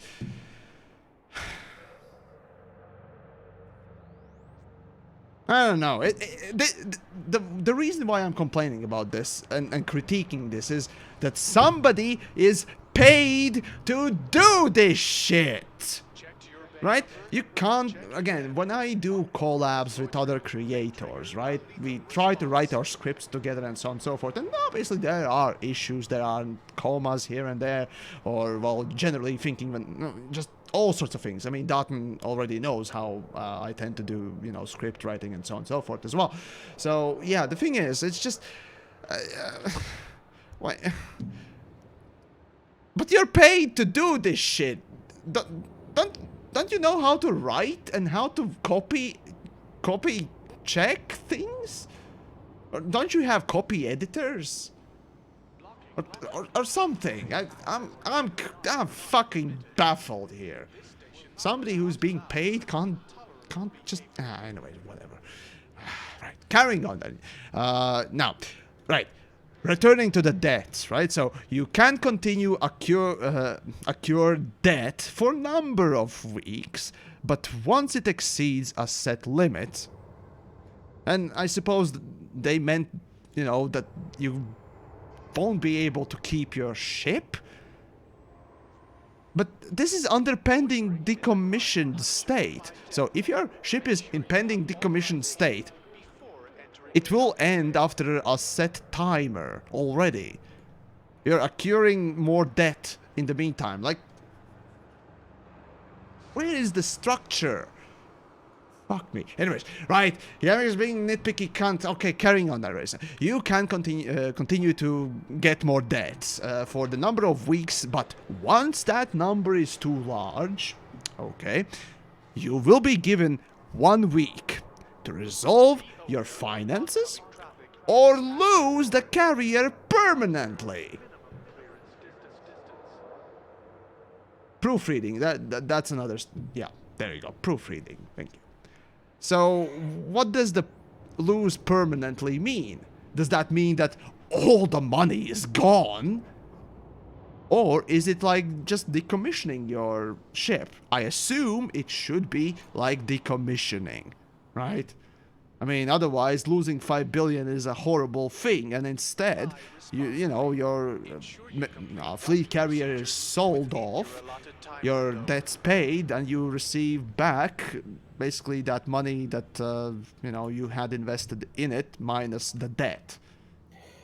Right? That would make sense, and I assume that's what they mean, but the way they wrote this, because the thing is, if I didn't know, you know, if we didn't actually question what the fuck is this decommissioning thing that you're talking about last week, when I was like, what the fuck, guys? And developers answered with the fact that, you know, once you have enough debt, it will go into decommissioning. If I didn't know that beforehand, I would assume that this is literally just simply losing it. That is, you know, losing all the money. But no, don't worry. It's hopefully it's gonna be just, you know, forcible decommissioned. So that means you lose a little bit of money. It's worth pointing out that this mechanic won't be able to be tested during the beta because the time scales involved are longer than the usual beta goes.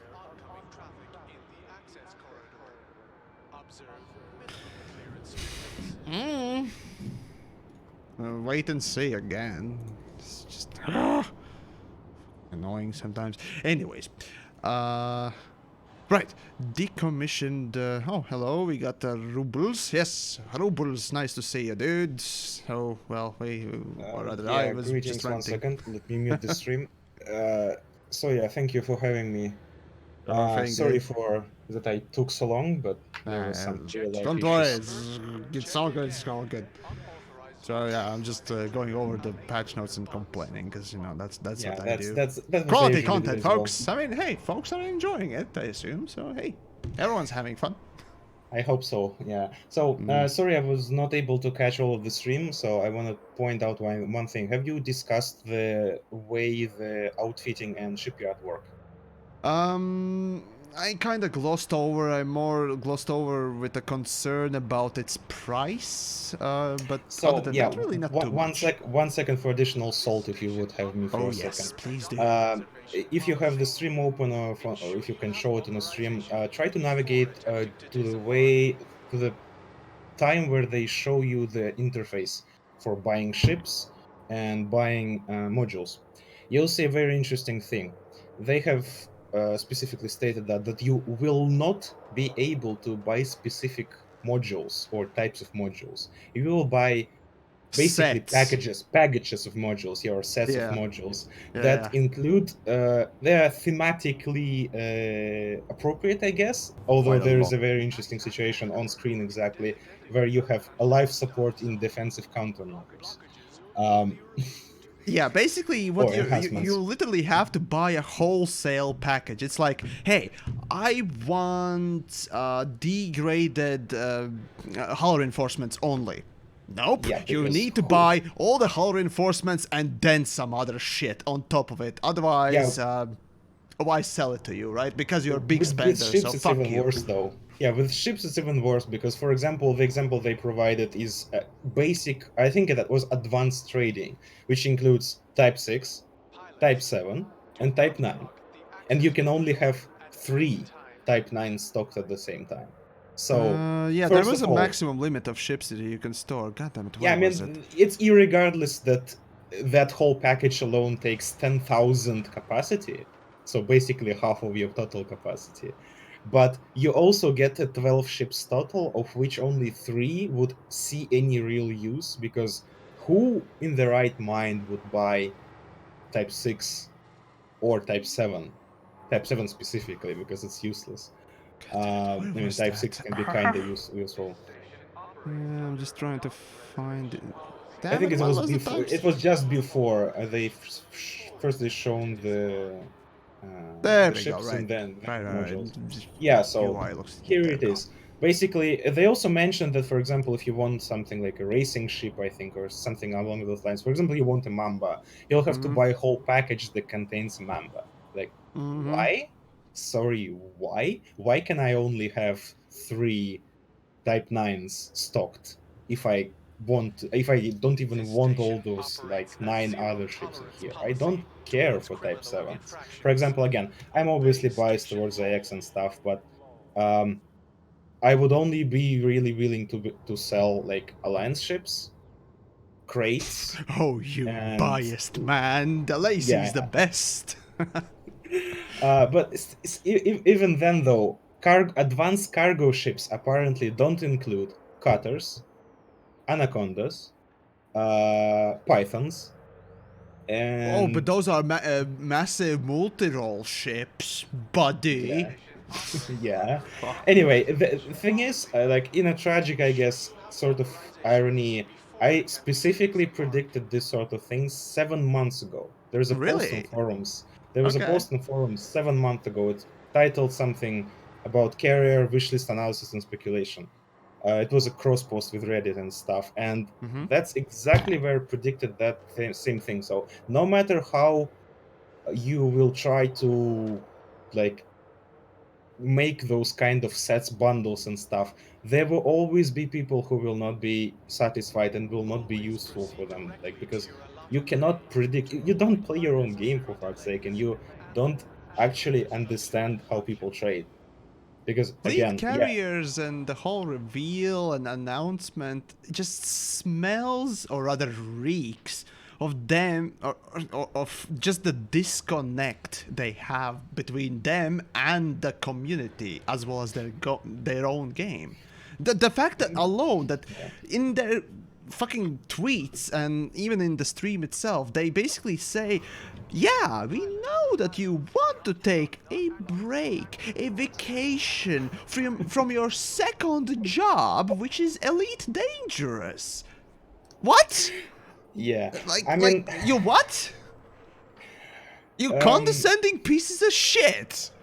This is not a second job. This is a beautiful game that has wonderful things in it, and yet you want or expect or just think that this is everyone's second job?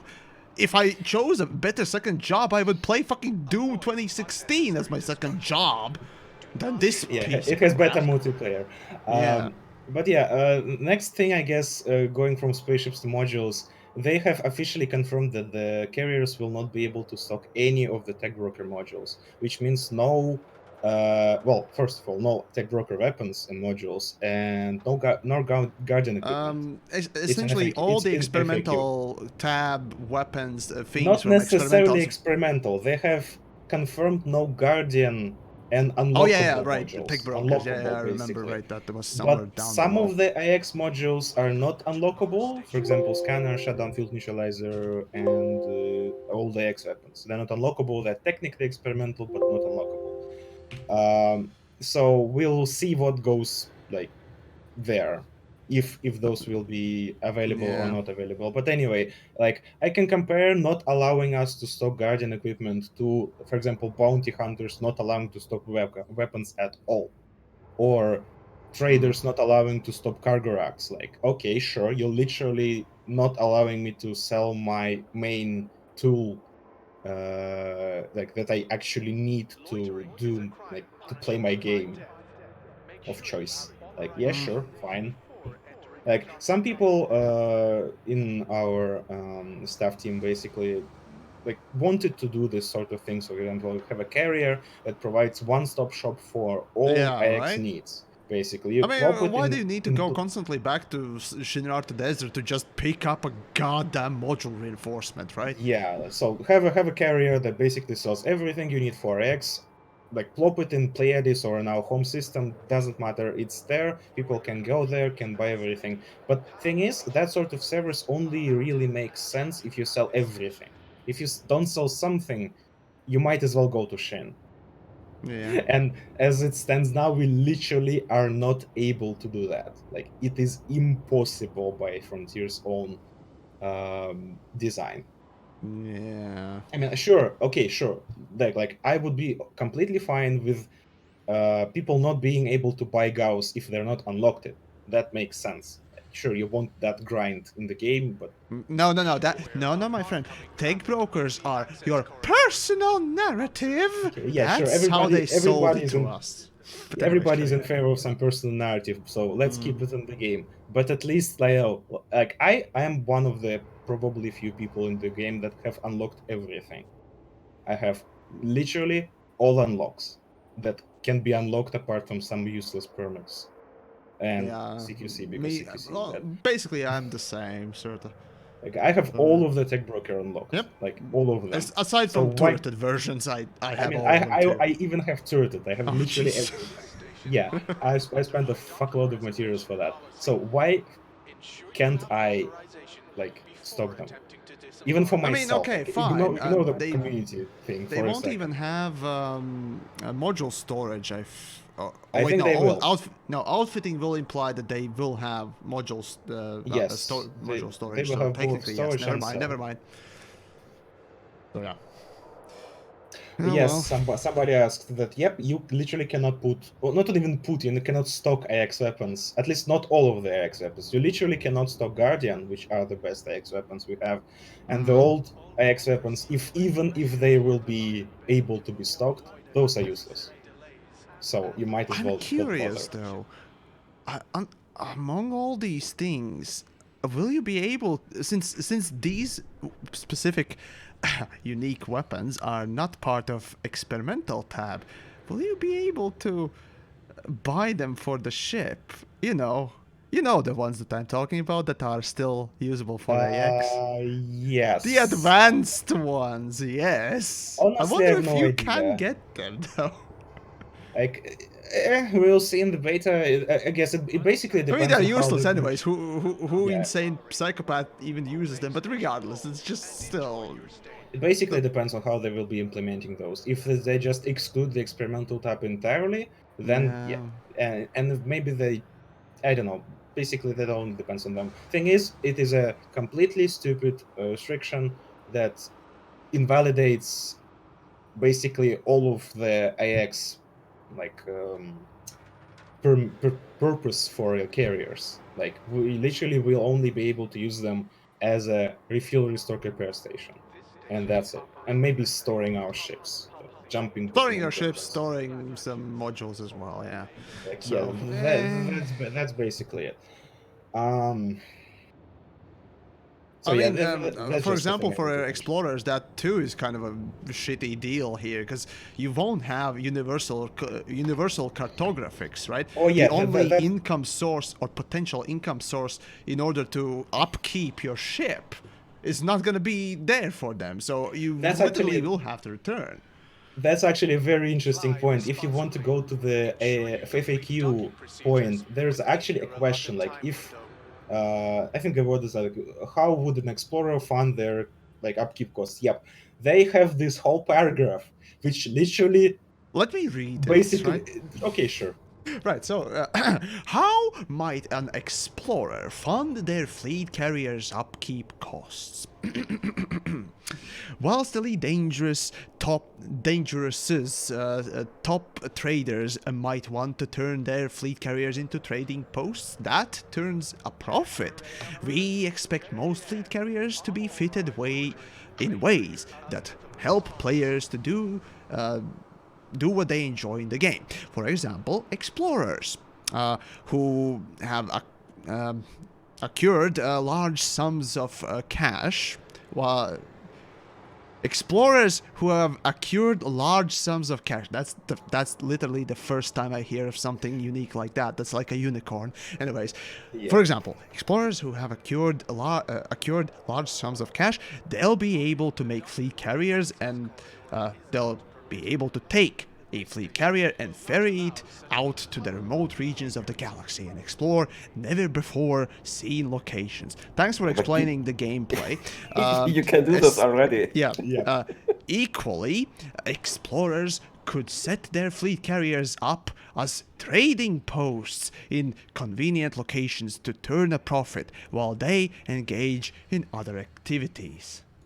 So if you like, So sorry, let me summarize this, folks. Yeah, go on. Let's make a fleet carrier that can or rather is made to travel out far in the black. And then you can turn it into a trading ship and trade with that 0 person who's around you. Yeah, genius! This is brilliant! Basically, that paragraph asks like, how would an explorer fund a fleet carrier? And their answer is, step 1, have 10 billion credits. Step Yeah, 2, basically, so become you a can trader. fund it for the end times, right? Like step 2, become this a is trader. so actually. condescending. That like you sentence alone is just fucking condescending as hell. Like you wanna explore? No, you actually Holy don't, shit. because you actually need to create to make that like first of all how like we know that there is no like NPC trading. The whole thing would be player owned.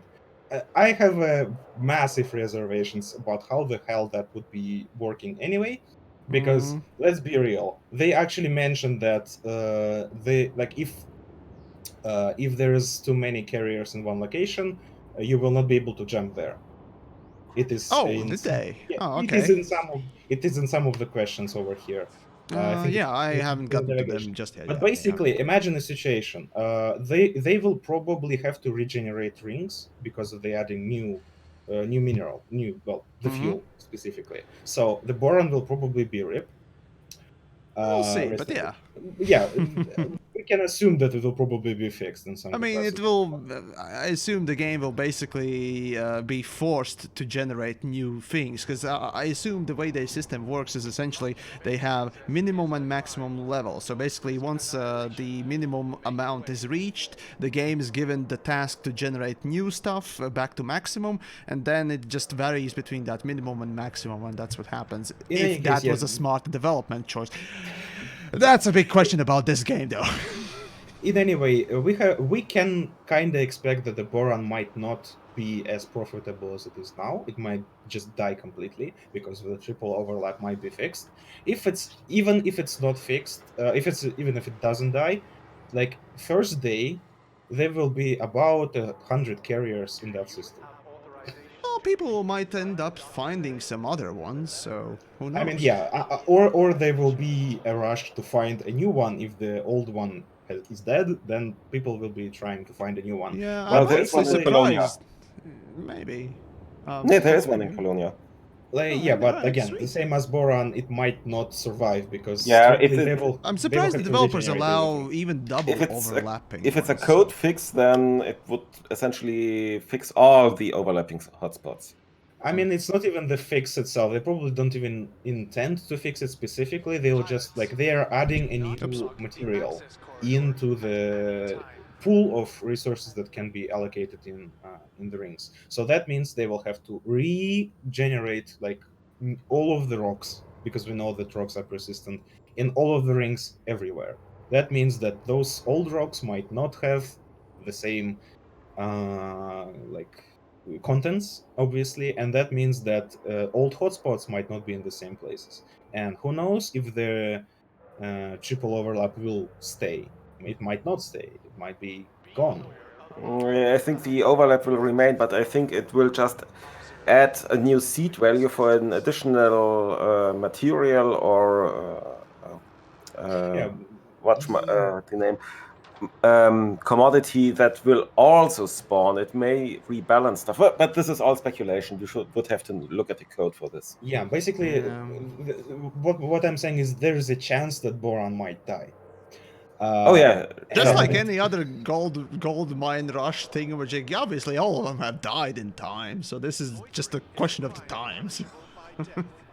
Yeah, but so if there is a new place found, there will be a limited, let's say call it premium space around the same body. There will be a limited premium probably. space. People can park only so many carriers around it. I think you And will be able only to like get one fleet carrier around one body, because let's be probably honest, not their one. system map is not the greatest in Yeah. any visual sense or coding, so I highly doubt they can put more than just one or two things around one celestial body, because in the game right now you can't find like more than one or two star ports around any celestial body. I don't think you can find more than two. I know that think there there might is be more than one, two. but I think with two, but around that's it. Earth. I think around Earth. Oh yeah, right. Give me a stations. There moment. are I'll take a three, quick look. Yes. three orbitals around Earth at least. Right, you're right. Yeah. So I mean, it might not be one, but there will be a limited amount. Oh, there of is those. definitely a limit. I So mean, let's already just the call it UI breaks. 10, Yeah. 20 carriers. It You doesn't still really have the matter. web browser on. Yes. Thank you. Thing is that there will be a limited amount of carriers that can go around that body, and those people will try to reap the benefits. And like, let's imagine how player economy might work. Like, what would you even buy or sell anywhere to a player carrier? Like, obviously, low temperature diamonds is basically the like. I mean, you Obvious will choice. be. Well, the obvious choice in some ways is that you go mining and you have your fleet carrier nearby and you sell the stuff that you mine for half the price of the market sale, and then whoever wants to make extra profit, it just goes to your fleet carrier, buys it off you, so you get a bit of money from their sell, and they make also profit. It's just that you need to travel less, and then whatever's left over you go and manually sell. That I see as a decent way to make cash. Sure, that will allow people to just find these places, but what would you ever sell to a carrier? Well, it's gonna be a very rare case where somebody will actually ask, oh yes, I definitely need 60 tons of bio-waste on my fleet carrier. Like, yeah, no. basically, really, by the same token, the only thing that can be realistically be sold to a carrier is the same LTDs. Somebody can set up a LTD order for 1.1, for example, million credits per ton, and then they can go somewhere Try else to and flip it sell in them. time, maybe. Yeah, to flip them for more. Will it be really worth it, considering the upkeeps and the fuel costs? We'll have to see. But again, since basically all of the ships that are used for mining can make their own jumps to where a cell system they can sell them for the best price, I don't see many people caring for selling them. Like, basically, there will be two We'll situations: see. either the Yeah, we'll price that people ask for them is too low, so people don't care to sell them and just go to the best sell station, or it's too high and nobody literally sells them at all. Yeah, but no, I'm still honestly gobsmacked about this fucking sentence alone. Just equally explorers. So how would explorers fund their own fleet carriers? Equally, explorers could set their fleet carriers up as trading posts somewhere in the deep dark black where no one comes around. So Well, get fucked! Yeah, and let's remember that with the cooldowns and the jump times and stuff, it will. I think This is somebody already literally a calculated. non-answer. That's Yeah, it is the an thing is, answer. they are assuming that someone else will come along that has cash to spend on your ship. You know, to fund your upkeep. But there's no way a normal explorer or group of explorers with literally no cash on them, as usually we don't have, you know, explorers with cash. Nobody cares to get cash aside from, you know, redeeming just to get your name on something, right? So, I mean, there's no way you can make fleet carriers maintained with exploring. And that's And done even because, that- oh, BGS will be affected if we introduce the universal cartographics. Fuck you. But even Actually, that, why I mean, though? Why would be affected? Like it won't be. They explicitly said that anything that goes on a carrier does not affect the Well, underlying that's economy at why they all. don't have universal cartographics, because it does Why? affect BGS in No. some ways, I Like- guess. No, one second. They have the bounty service, which Yeah, that's the usually- funniest thing. You can redeem bounties and combat vouchers on the fucking ship, and yet universal cartographics? Yeah. Nope. And Like, all of those things what? usually affect BGS. Because Yeah, for example, they affect them when you turn more bonds than- in, you're getting reputation with the faction, with the controlling faction. You get influence, I think, and some other things. Yeah. Some states are affected by that. For example, all the lockdown states and negative security states are alleviated by handing bonds in. So fuck no. Sorry. Yeah, this Like- is like literally, what the fuck are you talking about? What is this? Like, seriously though, I was very surprised when I learned that there's no cartographics, because I was kind of under impression that explorers and like similar kinds of people are the like frontiers demographic of choice. Let's just say. Oh, that's because- the biggest one. That's the most. The thing is, like it or not, the biggest casual player, well, portion of Elite Dangerous are actually explorers. Like yeah, and So, that's, yeah, that's it's just- that's my confusion. Like because like what? Sorry, you just dicked over like what 80% Your of the biggest population? fucking player amount. Oh yeah, good job, buddy. Like yeah, sure, we know that you don't care about PvP, AX, combat, trading, kind of about mining, I guess. And with BGS and power play and SQC and multi-crew. What else would I forgot? Anyway, but yeah, you kind of do care about exploration, at least usually. But then this, I just don't have words. It's Honestly. this makes so little sense. Jesus Christ, I didn't expect it. now consider this. Say you have a carrier parked out somewhere in the black, and an explorer comes by. I wonder what services would they actually buy from you, because explorers normally are self-sufficient.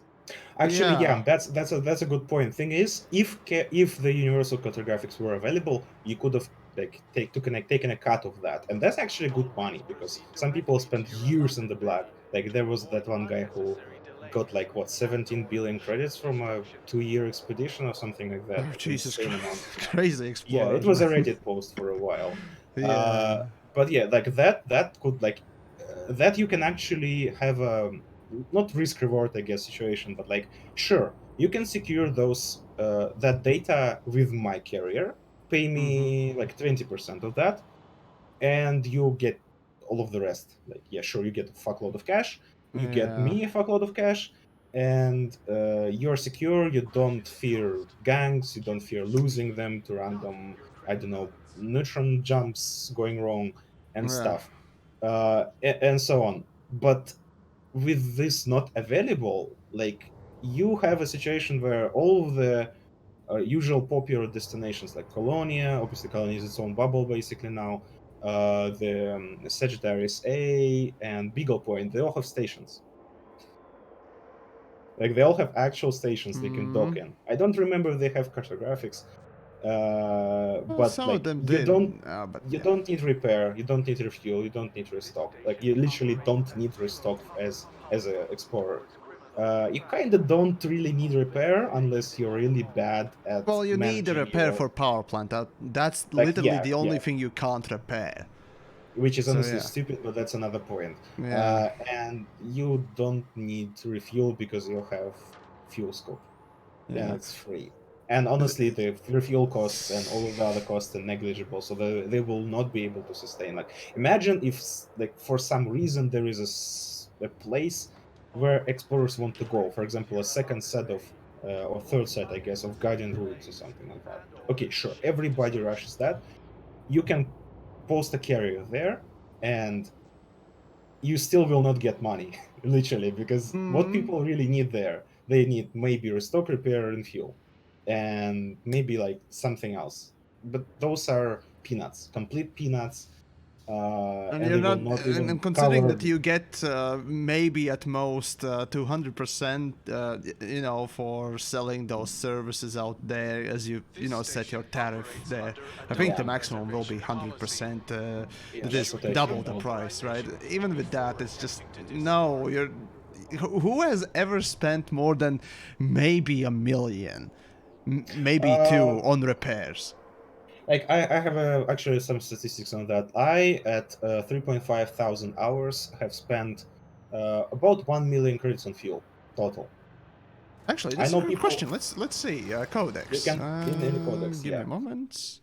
I Let's know see. people that spent about twice that, so 2.5 or like 2 million credits on fuel. They're like active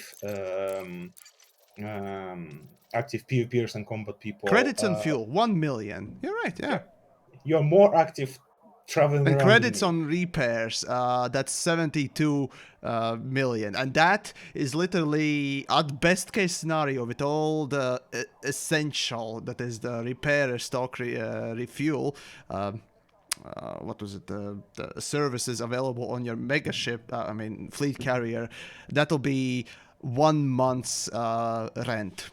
I mean, upkeep. That's it.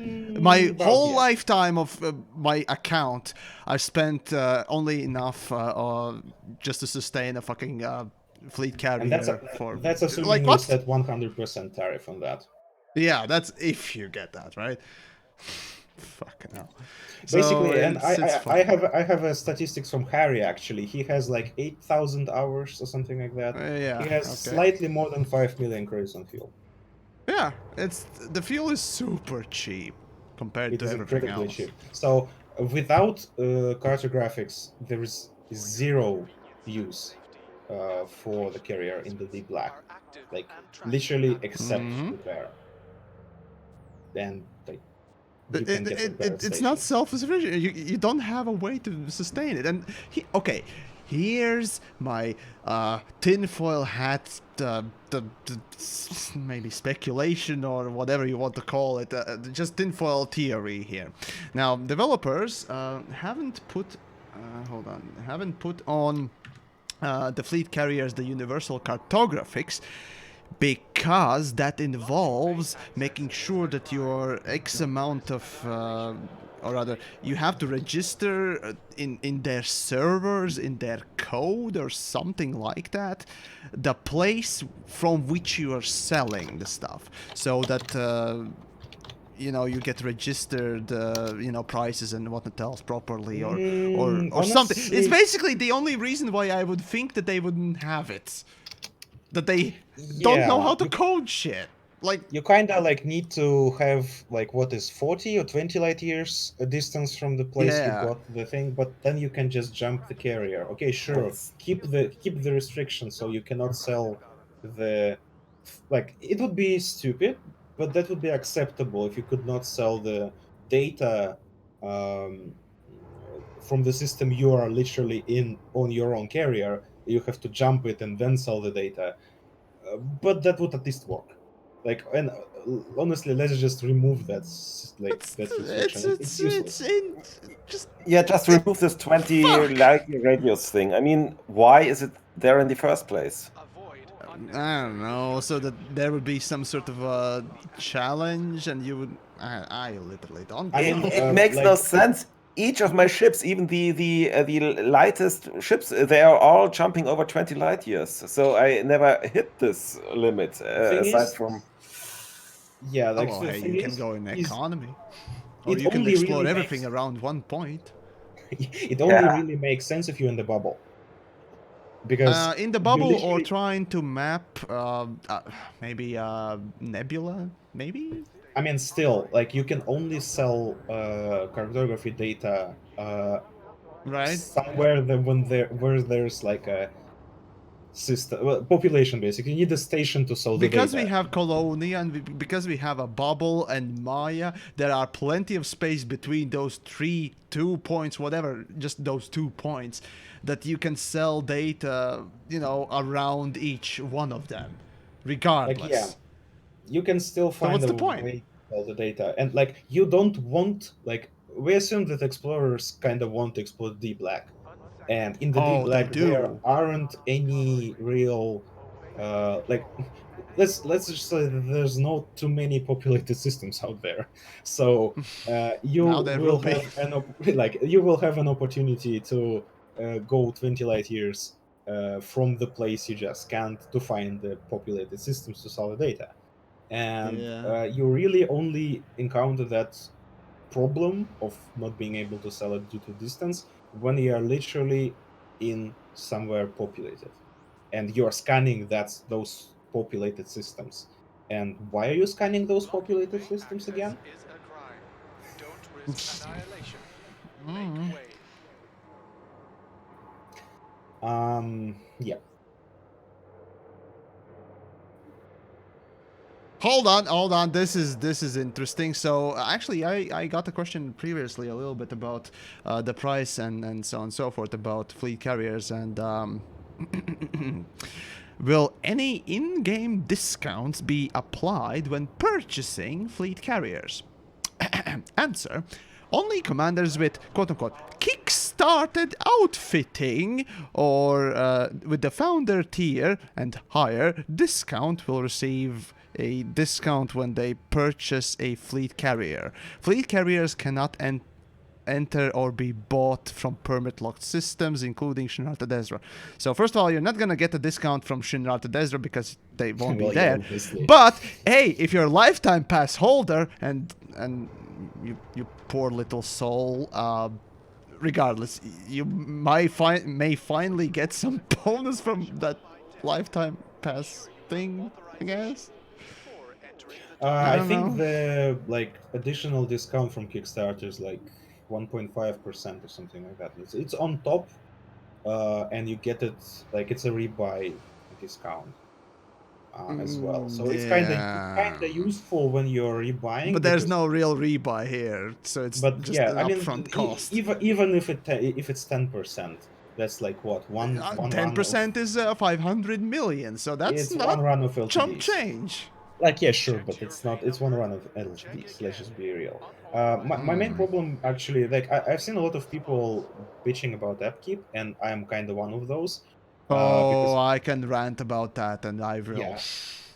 I dislike the negative incentive that it basically provides to the game. It's a beating stick. That's nothing more. It's just a mental beating stick so that you keep playing, keep returning, keep checking the game, just so that they have inflated numbers of their fucking reports Like, at the end of the thing is- month. Thing is, like, this system is just misguided in a very interesting and hilarious way, because my main problem with that is not even that the upkeep is like, I as a player can afford that upkeep easily, and I'll tell you how in a minute. But like, vast majority of people will not be able to, and that's interesting, I guess, because the problem is not that upkeep is high, is that literally nothing but mining pays well. Ideally, like, mining is a Well, passenger it should missions, not- but that's No, selective. no. Like mapped LTD mining is 400 million credits per hour, even now. Yesterday, I went on a mining expedition, 2.5 hours, every 800 million credits. That Plus was champ with a change. wing, correct? With one extra person. Yeah, you still get a With bonus from them, but 5%. 5%. Like yeah, still, it's yeah. thing is But like 500 or 800, that's 800 in those million. hours. And It's, then okay. when you do the math, even like a fully like stocked carrier with all of the services active will probably be 20 to 25 million credits per week. And then you take those 800 million credits, and now you can basically afford to forget about the carrier for a year and a half. So one mining run of LTDs is, with a proper selling price, of course, which we know, as we know, fluctuates a bunch, is basically a year of upkeep on a carrier, and that's what I will be doing. Like today, probably tomorrow, I'll be doing another mining run with my guys at AXI, and basically we'll be getting another billion credits, and I will have my carrier upkeep fund ready if I'll Yeah. even be bothering with carriers, because currently they Yeah, lack it's yeah. functionality. Problem is, if somebody doesn't want to mine, doesn't know how to mine, or cannot stand mining in general, they will spend literally eternity gaining that amount of credits. And that's my main problem with all of that. Like the upkeep for us, for people who are like, let's call us hardcore players, I guess, know how to make cash. We can afford it easily. It's no problem. It's just one run of mining. If you are in a sidewinder, well, I guess carriers aren't for you for that at that stage. But if you don't want to mine, you wanna do, I don't know, combat exploration and everything else, you will not be able to do that. So we can clearly see it in that exploration, like explorer question for the FAQ, because like it basically assumes you already have mined a bunch. Like you're an explorer. To be an explorer, you first need to be a miner. To be a trader, you first need to be a You need miner. to enjoy this lesbian lifestyle, you know, grinding everything. That's a new one. I mean, hooker. Oh wait, no, stripper lifestyle, or lesbian, whichever one you prefer. You know, it's just grinding, a Anyway, lot of grinding. Yum yum. I mean, yeah, but Hey. like thing is that at least with the wing, mining is not that terrible if you're doing it like once in a while. Like I have not bothered to log in into the game for about a month before that, and then I logged in and we spent 2.5 hours just randomly chatting and shooting the rocks, and after that we got our billion credits. Yeah, Or right. roughly. About the upkeep thing, right? And I see a few other folks in the chats and so on and so forth saying, yeah, you may be like Rob here, Rubles, and down to earth astronomy, who basically come from the position of privilege, and it is Yep. privilege. You grind the game and you have enough funds and so on and so forth. And yeah, those are the people that fleet carriers are targeted for the people who basically just can't afford to spend that time, who has already done that and whatnot else. But even for all of those people, and myself in some ways included, even though I don't exactly have yet enough cash for one, but whatever. The point here is still, the weekly upkeep is designed from game design perspective to do only one thing and one thing alone, and that is remind you and nag you constantly that you need to log in and check the game. You need to log in and look at the game. You need to log in and, well, make sure things are going well, or better yet, pay up. Otherwise, oh no, you are at risk of losing this massive thing. And in comparison to that massive thing, the upkeep is super small. So the question is, what was the point of the upkeep, right? From game, the thing is, a lot of people tend to think of games as, you know, oh, within that universe that makes sense, but no, usually ideas about gameplay first originates from an idea that, you know, let's say we want to have a good gameplay. Now, what would be the gameplay loop? And then flesh it out with the story explanation as to why. And the thing is, what purpose does the upkeep call, or rather, what does the upkeep for weekly upkeep play in actual game design? In the game design, the weekly upkeep, why is it weekly, right? Why can't you do what, you know, 100 rubles does, right? You know, get enough cash, set it off for a year and forget it. No, the game will constantly have that, or rather it's presented that every week there will be a small amount taken off for upkeep every week, not every month, you know, in the same amounts, not every year in the same amounts. It's gonna be weekly. Well, it's maybe done because it is, you know, cheaper and more easier to manage if you want to just have the fleet carrier for a set amount of time rather than a long term. But real reason for that is mental manipulation, mental tricks, really. That's all it is. It's a psychological trick done to just simply get you playing constantly. And honestly, I have this massive fucking despise for literally any game that just seemingly wants you to be a slave to them, or have a game that wants to enslave you in this relationship that you have to come back and think about it, or you have this constant, or rather, I'll just have this presentation that every week it's gonna happen, you know, and inadvertently you're gonna remember that, and every week you're gonna be remembering, did I pay up, or did I have enough cash? Oh, better yet, you know, I might as well log in, you know, for a second or so. And there's no gameplay into it. There's no good thing coming out of it. Like, yeah, I basically agree. Like, again, problem is that the upkeep fails to keep players that know, like, that can afford it in the game, while also being prohibitively expensive to players that cannot Yeah, afford it it doesn't in the make first place. It's, again, okay, fine, yeah, sure, Homer is right. You never received an email from Frontier just saying, oh, could you come back and play maybe, and so on and so forth. That's true, sure. But that's the thing, Elite Dangerous is designed in and of itself to be this mentally tricking, exploitative thing, really than anything else. Ask yourself, right, why in the first place do you need the upkeep? What is the point? Right? Even if you don't take my word for this exploitative, manipulative approach, then why have it? Right? Why can't it be just like every other ship without an upkeep cost?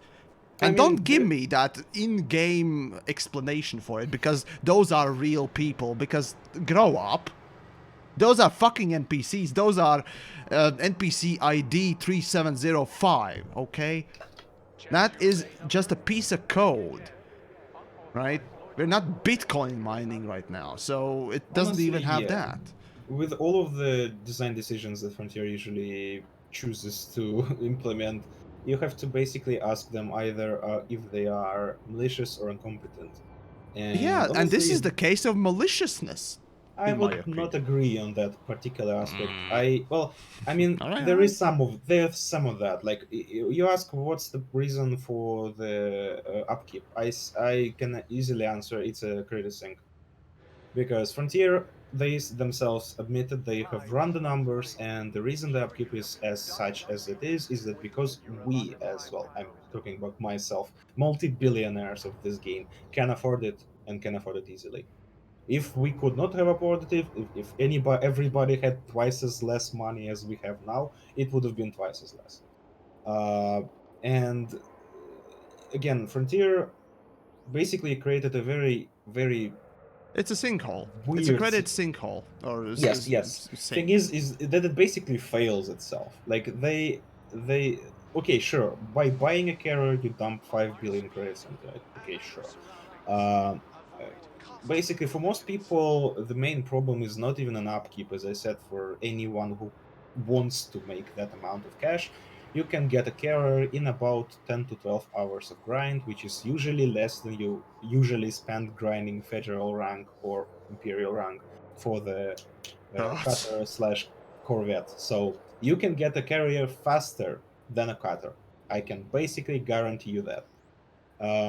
And then you spend another 2.5 hours, or even less if you are optimized, getting a year worth of upkeep cost for that. Problem is not even the upkeep cost. That's maxing things out. My personal experience have been quite a bit slower, but still, Yes, okay, got your point if regardless. you Yes. want to actually play the game and enjoy it, it will take forever, as I mentioned, because Of course. only very few people enjoy mining. Like, for example, in our squadron, there is a person with 46 billion assets. Fuck me, man. And that's Okay. literally only because he enjoys mining by himself. So he has a Alright. very opportune situation where Yeah. his desires, his interests align with the most profitable way to make money in the game. Anybody else who doesn't want to mine, and let's be real, as most people, will be at a disadvantage. Yeah, yeah. But so yeah, we have a situation where it's basically useless for most players that can afford it. I mean, it's not even prohibitively expensive at that point. And what it allows us to do, what it gives us, is not worth the cash. That's my main Oh yeah. problem. It's not even that Oh it's yeah. 5 billion. It could be 1 billion. Well, for 1 billion, It I could be probably free build like in No Man's Sky. yeah. But the thing is, it just doesn't give you much. Like No, the we thing already is, kind of went over the you issues that you we did have. mention the state, right? You have that money already, and as you said, Frontier, well, not Frontier, the whole company, the developers of Elite Dangerous, the portion of that company. Anyways, developers have run the numbers, and obviously they know that there are plenty of people with these billion, credit accounts, and obviously rebuys don't cost quite nearly enough to sort of sink all that money into it. So obviously at this point they have come out and said, hey, we know people have a lot of credits. Here's a meaningless garbage thing that we're gonna put some sort of a spin on in a PR way so you can spend cash on. And this was actually a common thing I did sort of discuss with Down to Earth Astronomy very briefly in Discord a little while back. Basically, that he finds it that or was it him or oh gods? Okay, not Down to Earth Astronomy. It was the idea that he gave me. But regardless, there are plenty of people that say that well now I have a place to sink all that money in. You see. I Yeah, look at that's I look at Elite Dangerous and as any other game, and I question this thing. Is it really a good idea to introduce anything in the game just because there is someone or a group of someones who can get it without actually giving back anything interesting? Does it actually need to be a credit sink without a meaning? Or rather, how about we introduce a gameplay for say, oh, I don't know, everyone that is not giving you a place to sink your funds, your invisible cash funds, and actually have something interesting instead and meaningful and just good gameplay, right? yeah. Thing That's is the that thing. Do we need just a sink, or do we prefer to play the fucking thing and enjoy and want to return to the game because it's more fun to play it rather than because I suddenly have a hole to fill? Dude, Yeah, basically, is the hole filling the gameplay that you like? Sorry, but that's not the gameplay I enjoy. well, some people enjoy filling holes, but the thing is that Okay, carry on. thing is that my main issue, and I guess many people's main problem, is that the carrier is just not what was promised on, and not was what it's They Frontiers. themselves didn't seem to know what they were making, Yeah, because that's somebody at the actually top decided we need fleet carriers, and now everyone has to suffer to think and decide what the fuck is this thing gonna be. Yeah, I kind of feel for the predicted. developers in some ways here. Yes, So as I predicted, as many people predicted, this is another half-assed feature on the level of maybe slightly above multi-crew. It has it like will it be was better supposed. coded, I think. We will see in the beta. Oh yeah, we'll see. Because we don't even know. We might crash the Oh, whole we'll fucking see. server when you jump. Oh god. But thing is, like it was touted as enabling multiplayer. People like Squadron play originally, yeah. They yeah, originally themselves Squadron play, admitted it but on then just stream that yeah. multiplayer, like play with others in a ways that you could not have before. And then like looking currently at that, and I'm like, and how is that possible now? Like, what could I do now that I could not have done before? Like, Trade between players, but like you could yeah, have done the in between player trading as in a like if proper dynamic trade in Elite, generally speaking, and remove that static market system that you have right now. But oh no, fuck that. I mean, actual player economy would require actual player production lines, because let's be real, the That only is real true, yeah. thing that currently is actually created by people is low temperature diamonds. And that is why I am like, that's the first candidate for the player traded Yeah. material, because it has what's the economics term, basically it has a supply, it has a demand. Supply is obviously limited by how many people mine and how many people are willing to mine, and the demand is might be interested, like limited by how many people are interested in trading them, like flipping them for more later and stuff. But like you can't really use anything else. Like you cannot really use the biofuel or the like anything. Like the only real thing, like East India Company, for example, a good example. What do they trade? Like, have you used their services? Because I've not. But like, if you go to their site, I've done it once. I think they offer modular terminals, uh, and probably metalloys and something else. Basically, things that are annoying to get. Okay, modular terminals you can only get through missions, and you actually need them because you need to unlock the whatever the guy is called. I forgot again. Cargo Quent. Yeah, but like yeah. So, but thing is, the this demand for those modular terminals is very limited because you only need it once, and then you never need it again. And yeah, so there is no player economy. There is no reason for players to trade, to sell things, to buy things, because Yeah. like the only exception to that, if like would be if it's possible to flip what you buy for more later somewhere else, or to actually get enough cash that you're okay with selling for a lesser price right here, right now.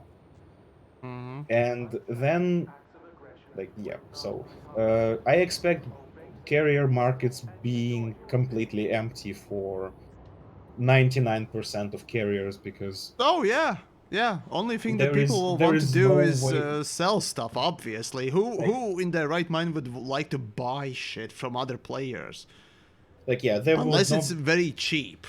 Basically, the only thing that would be traded is fuel and low temperature diamonds. Yeah. And the occasional rare commodity for the You cannot store. Well, yeah. Okay. You Fine. cannot store rare trading what? Oh yeah, you commodities. It's an can't. FAQ. Yeah, You it's cannot you can't store rare stuff. It was Oh somewhere god. around here. because Yeah. fuck you. Yeah, basically, yeah. Yeah, that's it. You can't do the shortcut for engineering. Fuck you, as they say. Yeah, yeah. Fucking hell. Like Fun the times. rare stuff, for example, used for unlocking engineers again. That would have been a very useful thing. For example, parquet carrier full of that tea that somebody wants. I don't remember exactly. Yeah, Levy, Like Brandy, and whatnot else, basically, right? yeah, basically next And the or on top cigars. of, like on top of the engineer's base. Sure, you Yeah. will actually see Soon people to going relics, there. yeah, as well. Like yeah, sure, that could have been an opportunity for people, because again, you have allocation. So the owner of the carrier will have to actually go to the system and buy them 12 to 20 at a time, or whatever the allocation is usually, and stock their own thing, or set a price for buying them so people can stock for him, which again, depending on how the price works, it might be actually profitable. Yeah. And then just go to the system with engineer, park on top of that, and here's your cash flow. It's not much, again, because those prices are basically nothing. Even with 100% tariff, you will basically not make any money. But it's still a service that could have been useful. And since you literally cannot do that, it's not there. Let's see. A little bit about the whole grinding side of the things. There's a wonderful comment here by Robbie here on the chats there. The inability to see how poorly implemented grind can reduce the game's quality is infuriating. Yep, that's basically the Elite Dangerous in my mind since the day one, basically. The thing is, in parts I have a feeling that there's such a massive level of grind in Elite Dangerous, both in credit grinding and now because there is a fucking credit sinkhole, basically in the form of fleet carriers, it's encouraged even more. And of course materials and engineering being another level of grind as well. Again, it's deliberate thing. So why would anyone put massive grind, repetitive, boring gameplay as the main game loop for a game?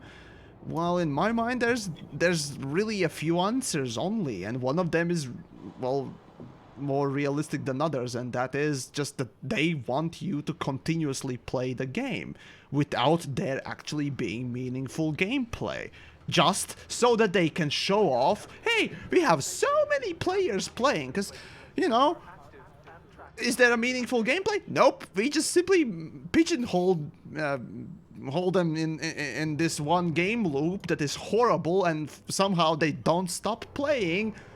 What a surprise. So fuck our players. At least, you know, yeah. okay, you know, I exaggerate these things, but I would like to make another comment, and that is on the technical complexity of the game itself. If you look at it on what it actually does, like you have now this the station in the background rotating, but if you look at how this station is actually rendered and processed, I doubt that it's in complexity as detailed as like in a first-person shooter like Doom. Hold on, let me just show you what he's talking about right now, because I know a perfect spot for that. So let me just show you the amazing quality of the things. For example, right now, even on stream, I think you'll be able to see the amazing quality of the textures right there.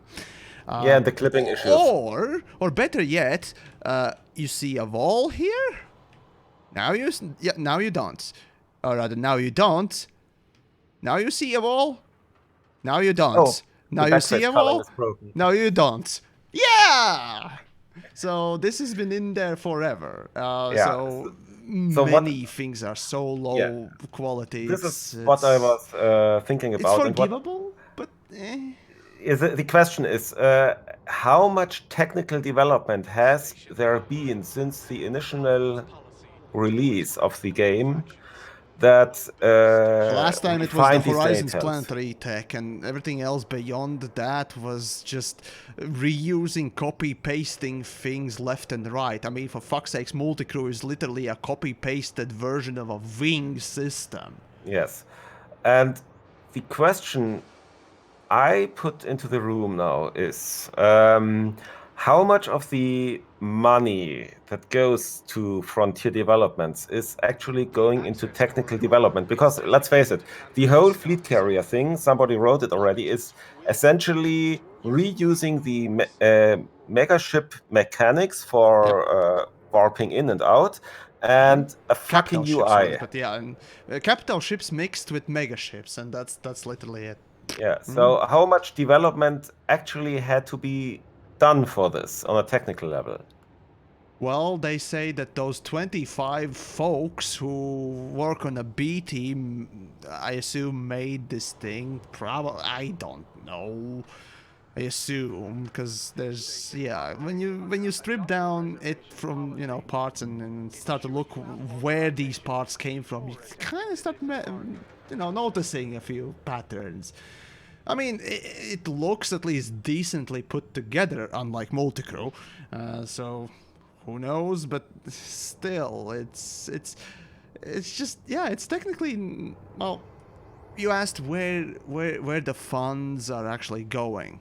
Well, I can tell you right now that the funds are going in 2 places. Number 1, shareholder pockets. Number 2, Planet Zoo Jurassic Park theme games. That's where the money is going at. Elite is a cash cow. Yeah, have you forgotten about F1 series? Oh, that new thing, right? The football manager, I mean F1 manager style game that they're gonna be having probably. Okay. But yeah, as I was trying to basically get to the point, what is there is not enough for the price, and what is there is not enough to make the carrier supposed community hub for a group of players. Because Frontier thinks, and from the stream we saw, they think they've given us so much control, so much customization, so much options, but in reality, it's fucking bare bones. Like it's I not mean, it even. is more than the squadrons and the lousy effort they put on those fucking things, but it's meant to do 2 things. Nag you to keep playing the game and have that big dangling jewel at your face constantly telling you grind, grind, grind all day, grind your mind away. Yeah, actually, there's a Sinkhole. comment. Credit There's a sinkhole. comment in the chat about hosting Elite isn't free. Like, yeah, sure, it's not free, but people fail to realize that Frontier doesn't actually host the like the only thing they host is a authentication server, matchmaking server, BGS server, mission board server. And Because of course the you instancing, detailing and that's what else matchmaking. is... That's matchmaking. Yeah, Once you have connected to a player, your client takes over managing instance like objects in the instance. That is why Thargoids are desynced. This is why NPCs teleport, because somebody's client, somebody's PC has to take over the calculation for that particular NPC. And there, if you go and look into the logs, into the network logs, you can actually see objects changing ownership between clients, and they like, yeah. So it's not free, I can agree with that, but it is not dedicated servers. You like Frontier, if you're playing solo, no, for example, Elite Dangerous is clearly peer-to-peer made, like, yeah, just to alleviate upfront costs, and honestly, I don't know. I mean, it's kind of a nice choice for the size of the, you know, the scope of the game. But then again, was it a benefit for the game? It's Not really. implemented kind of weird, and that's another whole tangent. But I just want to kind of remove the assumption that Frontier spends millions on hosting and stuff. Because Oh, if you're fuck playing no. if you're playing No. solo, even if you play in open in Deep Black or anywhere there's not many people around, like You can run that you on can Raspberry Pi, for fuck's sake. yeah, you Yeah, can. so I can actually give some hard data on that. So Ooh. people on PC who are running like a ED Discovery or ED Market Connector, they are essentially taking the logs the game generates and uploading them to the Elite data network. And everyone who wants to partake in it can connect to this network and process the data. This is where EDSM gets its star map data, where EDDB gets its prices, where Inara gets its data from, in addition to the Frontier servers. And just for out of sheer interest in doing something with this, I set up a small process on my small server which is not a dedicated server. It's a virtual machine hosted at a hoster, not Amazon, and this virtual machine costs me something like €2.50 per month. So it's dirt cheap. It costs me less than €5 to run this.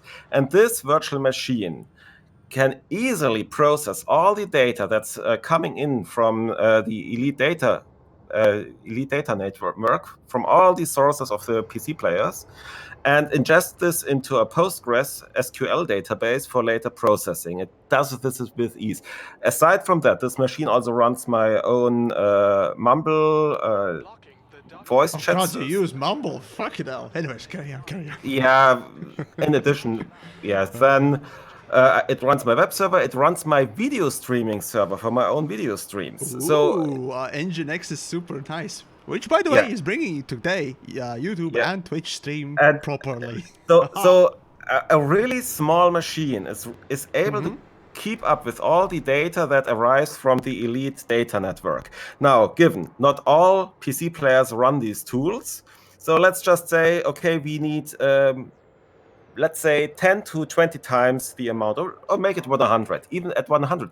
The amount of data that's coming in is not even close to saturating this. So if you rent one server, like one dedicated machine at a hoster for like $40 a month, you can get them from them, you can easily process all the BGS data that's coming in. Basically, for comparison, the typical Minecraft server generates more data than the whole Elite Dangerous. Yeah, by a lot. Yeah, I have experience hosting both, I guess, and I also tried processing the entire EDDB nightly dumps on my machine. They take like 3 gigabytes or less. That's nothing. Sorry, but from the I have a degree in system administration, and I mean, that's even if we overestimate, right?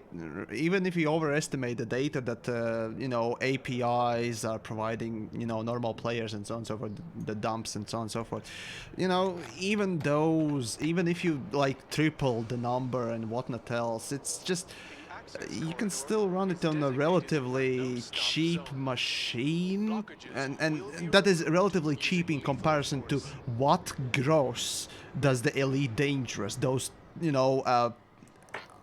teen levels of millions of pounds that they do rake in each year. It's upwards to 10 and so million. It doesn't cost them, I don't think, $1 million a year to host the servers. Financial reports, they say that Elite their first top source of income still. Yeah. And so honestly, it's there is that depressing financial sort of side that we can actually see, since they are public. Basically, I'm not sure how it's possible, because I guess the vast majority of people are explorers and they're going alone out there in solo, and they buy arcs for some reason. But yeah, I just don't understand those kinds of people. But I kind of I'm completely fine with them playing the game however they want to be. But the problem is that this kind of creates the situation where Frontier can just completely shit on any sort of attempts at people coming together and engaging in some sort of multiplayer activities, because having significant experience hosting multiplayer events, I can say that the game, you host events in spite of the game, not due to the game. It fights you at every turn and every possible opportunity. If somebody can crash, they will crash. If somebody cannot fail to instance with you, they will fail to instance. Don't even think about doing multiplayer, multi-crew, I mean, in a significantly saturated instance. It will just completely break everything. We tried to do basically David versus Goliath situation, where 44 sidewinders attacked a single cutter. And cutter had multi-crew gunners going on, and we crashed, the multi-crew people crashed I think 7 times during the whole thing. Fucking hell. with the palette, of course. So we obviously were on Discord, so we had to announce that we crashed. Everybody stay there. We're just relogging in here. We'll tell you when you can attack us again. Isn't that Because just like multi-crew, huh? like yeah, that's just how it works. Like Yeah, or the mining event a few days ago. That I did, yeah. Yeah. Yeah, I mean, I how often tried to did we have? bring quite a lot of folks in one instance just to do mining, and we ended up only like 20 something people in one instance, and it was already kind of chugging. So yeah, for the first Hydra Instagib event, we managed to get 11 wins in, plus some strugglers, and about 50% of those people crashed immediately after. Oh, I the remember kill. when when not Hydra, but no, yeah, Hydra was the best one, right? Well, at which point of time? Total. Total Hydra is currently the strongest, yes. Yeah, Hydra. Yeah, when Hydra was announced, I remember I was with DJ. We did try to do the whole, just let's go and kill it, for the first time. And then I remember I crashed a few times. Oh wait, no, I crashed. It was rubber banding like motherfucker, but that's mostly because there were plenty of fucking fighters around as well. So, yeah, fun times. Elite is so stable. Wow. Anyways. Speaking of the nightly dumps and so on and so forth, I found an interesting portion about the fleet carriers in the questions, right? So, will a log of fleet carrier actions be kept similar to Commander Journal for player actions? So, will you be able to read the data as to where they are and so on and so forth? Answer is, there will not be dedicated fleet carrier journal, but Commander's Journal will include some of the transactions that they might have with a fleet carrier. So basically, fleet carriers ain't gonna be registered under any sort of a player. Oh yeah, or they specific again, journal. this So whole it's- thing just smacks as a half-assed implementation. They I mean, did not take any players. extra steps. Yeah, like it'd be nice to register stuff online or be able to just simply go in EDDB and read where each fleet carrier is and so on and so forth. Because let's be honest, there won't be that many of them. You'll But still no, I guess probably we'll be need able to do that. Exegius's proposed fleet carrier registry that he wants to make. So I guess think Inara follow will up on still that. be able to do that because if the carriers have markets and all carriers have markets, they will have market ID, and market ID can be tracked by Inara. I mean, And we'll see. Yeah. people basically problem is, as I again try to get to that point, is that carriers don't allow us to customize them how we want to. For example, there is no way to set like different tariffs for different types of people. So for example, I want my carrier to be available for everybody, but I want my squadron people to have special like tariffs, like lower or higher or whatever, like basically. But there's no way to do that. You set a single tariff for everything. And okay, for refuel, repair, restock, the 100% tariff makes sense because it's still basically nothing. But then, if you set that 100% tariff, are you setting 100% tariff on bounties, modules, ships, Hold on. There was everything else? something about those things. All I saw there was is the single tariff slider in the settings. About that particular portion, right? So where was it? I read through it, right? Redemption office, right? So allowing visiting commanders to sell sell vouchers at fleet carriers, but at a cost. that's Redemption basically- officer and the fleet carrier bank will take a fee from the sale price. But yeah, which I think they mentioned being basically at least scaling with tariffs. I would if assume. it is scaling, then okay. If it's not, then what the fuck? I mean, it would make. I mean, like they said that it's a smaller fee than interstellar factors, and interstellar factors have 25%. Yeah. So it's probably either 10% base, and maybe it scales, maybe it doesn't scale, but still, Yeah. So there many is a very, questions, very bad situation where, like, you might be interested in setting 100% tariff for fuel because again, it's basically nothing, and you get some cash from that, at least something. Right. But nobody nobody will buy your Type 9s at twice the price. Well, there might be, you know, folks that want to support the fleet carrier Yes, owner, but maybe. then But just as let us. Pilot put it yesterday, it's gonna be Space Patreon or something like that, you know. Yeah, I mean, yes, Come okay, on. we will be getting, AXI will definitely be getting at least one carrier, Yeah. just for the hell of it, I guess. Just to For have a repair station, I suppose, as well, basically, right? it will be a communal carrier, and we also let me plug my survey that we've Yeah, done. I was about to actually say about that thing. So explain what the survey is.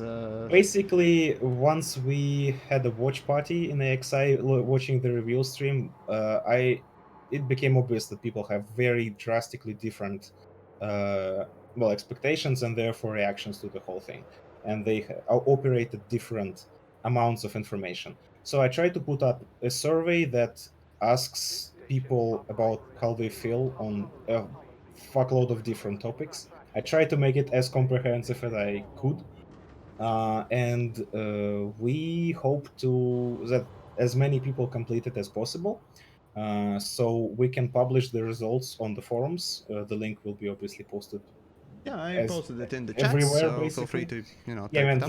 the link to the results will be posted as well. So if anybody wants Mm-hmm. to see how it panned out, it will be done hopefully either on Sunday or on Monday. We'll see. Basically, we'll stop when the results stop coming in. Then it will Give or take a take, yeah. while to process it. It usually dies down after a few days. Like, That's a yeah, typical thing. basically the thing is that at least I'm personally very interested to see how people think Actually, about I what they do have saw. already a few stat points to share. Let me find my Because obviously I have channel. my own biases, but I am in a Oh, I very have interesting mine too, position. so yeah. Yeah, so I want to see how people react. And again, initially that survey was intended to AXI, and we have some AXI specific questions. Feel free to ignore those. Um, but me as a member of staff, as a representative of the AXI, we want to know what our people think about this whole shebang and what we should push for. Because yeah, as we discussed already, there's a whole bunch of issues that prevent carriers from being useful in AX, like in general. Yeah. And we will definitely push hard, as hard as we can, for those changes to be made, because hell, we waited for a very long time as anybody, and we Yeah, want it's for as here. much We can content. try and get some shit at least better. I Like, personally want yeah, to completely see the fucking upkeep gone.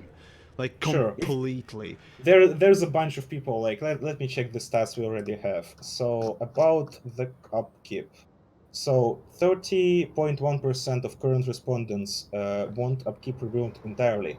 If you want to see it gone as well, feel free. The link have been posted in YAMIks stream, not Yeah, the there stream, should be a YAMIks link somewhere in the server. chats floating as If well. YAMIks can repost it in the stream, it would be good as well. It's in announcements on AXI, in EDC Elite Dangerous Community In my Discord server, Discord the as official well, one, in the in request Galactic help, Combat so yeah. Initiative, and New Pilots Initiative, and in on Reddit, in on Basically everywhere, forums, yeah. everywhere. Yeah, We'll see how it goes. we want as many people. Like, again, as I initially stated in my initial post, we like this is the time when we need ourselves to be heard. Some people accuse me of endless optimism, and I guess it's technically true. You Um, optimistic? Today's stream is quite contrary to that. I mean, I'm generally optimistic in life in general. Yeah. So if there is a possibility of change, however small, I think we should try to push for it, at least as hard as we can. And Yeah. obviously, I am alone. Like, Frontier will not listen to me specifically. I'm basically nobody. Well, individually, I'm nobody because I don't buy arcs. Oh, you freeloading piece of shit. Oh wait, you bought the game. Never mind, you're a freeloading piece of shit. You're not buying shit. I sank about $200 into the game. Yeah, right? And that's the Uh, thing. Sometimes but though, those CEOs do look at you like a scum piece when you're not literally being a customer. Like, I what? mean, You yeah, already spent enough. I think Frontier is just mostly clueless about that whole thing. Oh, they are. But They have proven to be fucking disconnected from their community and general fucking humanity. It feels sometimes. So yeah, it wouldn't be surprising, right? Yeah, well, but yeah. Anyways, results on the screen. You can see about my little personal, survey that I did on my channel's community page. Obsidian had done a similar thing on his channel as well, so you can go check his results as well. I think it was. Obsidian's results are actually very interesting. I think Yeah. like 74% of his viewers do not have even 1 billion of credits, which is interesting. Yeah. He asked about the money amount that. I mean that is obvious, right? A casual player will basically be someone who just plays the game, gets a few ships, and stops playing. Pure and simple. That's how we play most games, or when we know or feel that we have reached the pinnacle of the game. Since Elite Dangerous doesn't have an end game, you get the ship that you want, and once you realize that to grind, billions to get Cutter or whatnot else, you kind of don't want to do that, and you just go play something else that has a finish. Start, finish, start, middle, and end, like, Doom. I mean, I've for this couple last months, I went and played a lot of other games. No Man's Sky, I definitely recommend playing No Man's Sky. Oh, even No Man's Sky has an ending. That's true, yeah. But yeah, still, it's just a better general game. Though its only real problem is flight model. It's not Oh so. god, it's horrible. It's But not it's suited casual. for- It's a casual Like game. yeah, it's not suited for combat. It's not suited for like mouse and keyboard. Other than that, it's fucking ideal for travel, for chillaxing, for exploring, and there's actually things to find. And Elite Guess only can be the same thing. Unfortunately, it's just quite a lot of lacking things, as well as developer general mentality and so on and so forth. So, but that's a whole different topic, I guess. Yeah.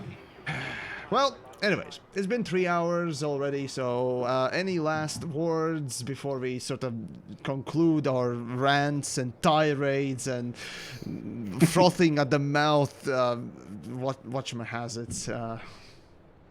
I mean, thanks TheYamiks, I guess, for having me, because it's always a pleasure to rant about things we don't like. And yeah, I can go on forever, and I will be going on forever, but in text form.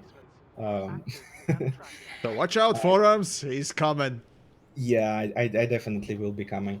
But yeah, I think we all agree that carriers can be better than they currently are. They're sinkholes. They're What- meant to be sinkholes and nothing more. So instead of that, we should have had some better gameplay or gameplay improvements, quality of life improvements that you could have easily done in this maintenance phase, which, would be perfect. You wouldn't... Why do I bother? I think on a broader scale, the main problem is the lack of competition. I don't mean in the sense of space games, because No Man's Sky, Elite, and Star Citizen are still too different from each other that then they would compete with each other. If Elite had some serious competition, we would see a much more streamlined development. Releases, and a lot more careful releases too. So that's my opinion on the whole situation. Oh yeah. Yeah, at this point, honestly, I think might just go and try to develop something myself. It would be easier than. I'm so with you on that. So today I think it was on TheYamiks Discord even, I was more tongue-in-cheek asking how difficult it would be to take, say, Godot engine and give it a hyperspace or supercruise kind of like space module, because Godot engine itself, it is perfectly suited for creating spaceships and maps of that scale. How much effort would it take? I cannot answer that. This is but it depends. I myself looked into Unreal and Unity, and they have all have the same problem of scale. Unreal at least has some inbuilt solutions to that, but it cannot be done like You wouldn't do you wouldn't implement it that you would create like the whole galaxy or the whole universe as a single I mean, large yeah, it's map. obviously instancing, but the thing is that you need Not to- even instancing. What you would have to do is you would have to split out things. So you would have to say, okay, a ship is a map, a station is a map, and then you transition between these maps like in portals. And what you are actually moving around is just these portal placements. And if you do it right, it becomes seamless. And the actual player doesn't notice that he's actually traversing between 3 distinct modes of transportation, because on the screen it looks like one large cohesive thing. Yeah, I mean, you can even do it more natively, I guess, but the main thing that usually comes up as a challenge in that situation is the solar system scale, because if like you can realistically make whole planets in Unreal, there's a bunch of plugins and ready solutions for that, and you can create your own system if you want to. The main problem arises when you need to create the whole solar system. Yeah, Because but you jumping essentially, between solar systems is easy. It's completely Yeah. instancing. Yeah. It's the same as in Elite Dangerous. But the Supercruise, for example, Supercruise type of movement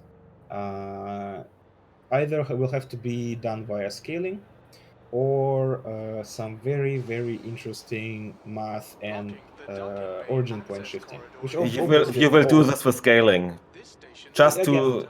yeah, there are options for that at least. I mean, essentially, okay, now it's becoming super technical, and we will probably guys, lose a few. It's the end of the stream, guys. As much as I enjoy coding on Run topics like away. that. So essentially, it boils down to Cut how it floating short. point numbers are represented. Yeah. Just give me my 128-bit floats. I want those, please. Right. Yeah. All right. Well, there are plenty of things to say and all that. So, let's just put the pin in that Yeah, for it's now. been So, 3 big hours. thanks to my companions here for coming along and being a wonderful company here. So, hopefully, you enjoyed the stream and all that. So, probably won't be streaming tomorrow. I got things to do and all that stuff. But besides that. Oh, hey, if you enjoyed the stream and all that, there's always that subscribe button on, the YouTubes and the follow button on the Twitch. Beside that, a big shout out to AXI, represented here by, 100 Robles, as always. And if you want to do some Xeno hunting, you can go and ask AXI for help. They are a wonderful bunch. And, my homegrown server aficionado, if you will, person who hangs around in my Discords, Dotton there. I don't know if you represent any group Have a wonderful specifically. weekend, guys. So yeah, take care in the weekend, fellas, and if you want to support, as I always say, the streams I do and all that stuff, there's Patreon link down below, merch store, and whatnot else. So for now, wash hands and stay healthy and all that. Take care. I'll see you then. Maybe Sunday. Yeah, we'll see. Alright, take care.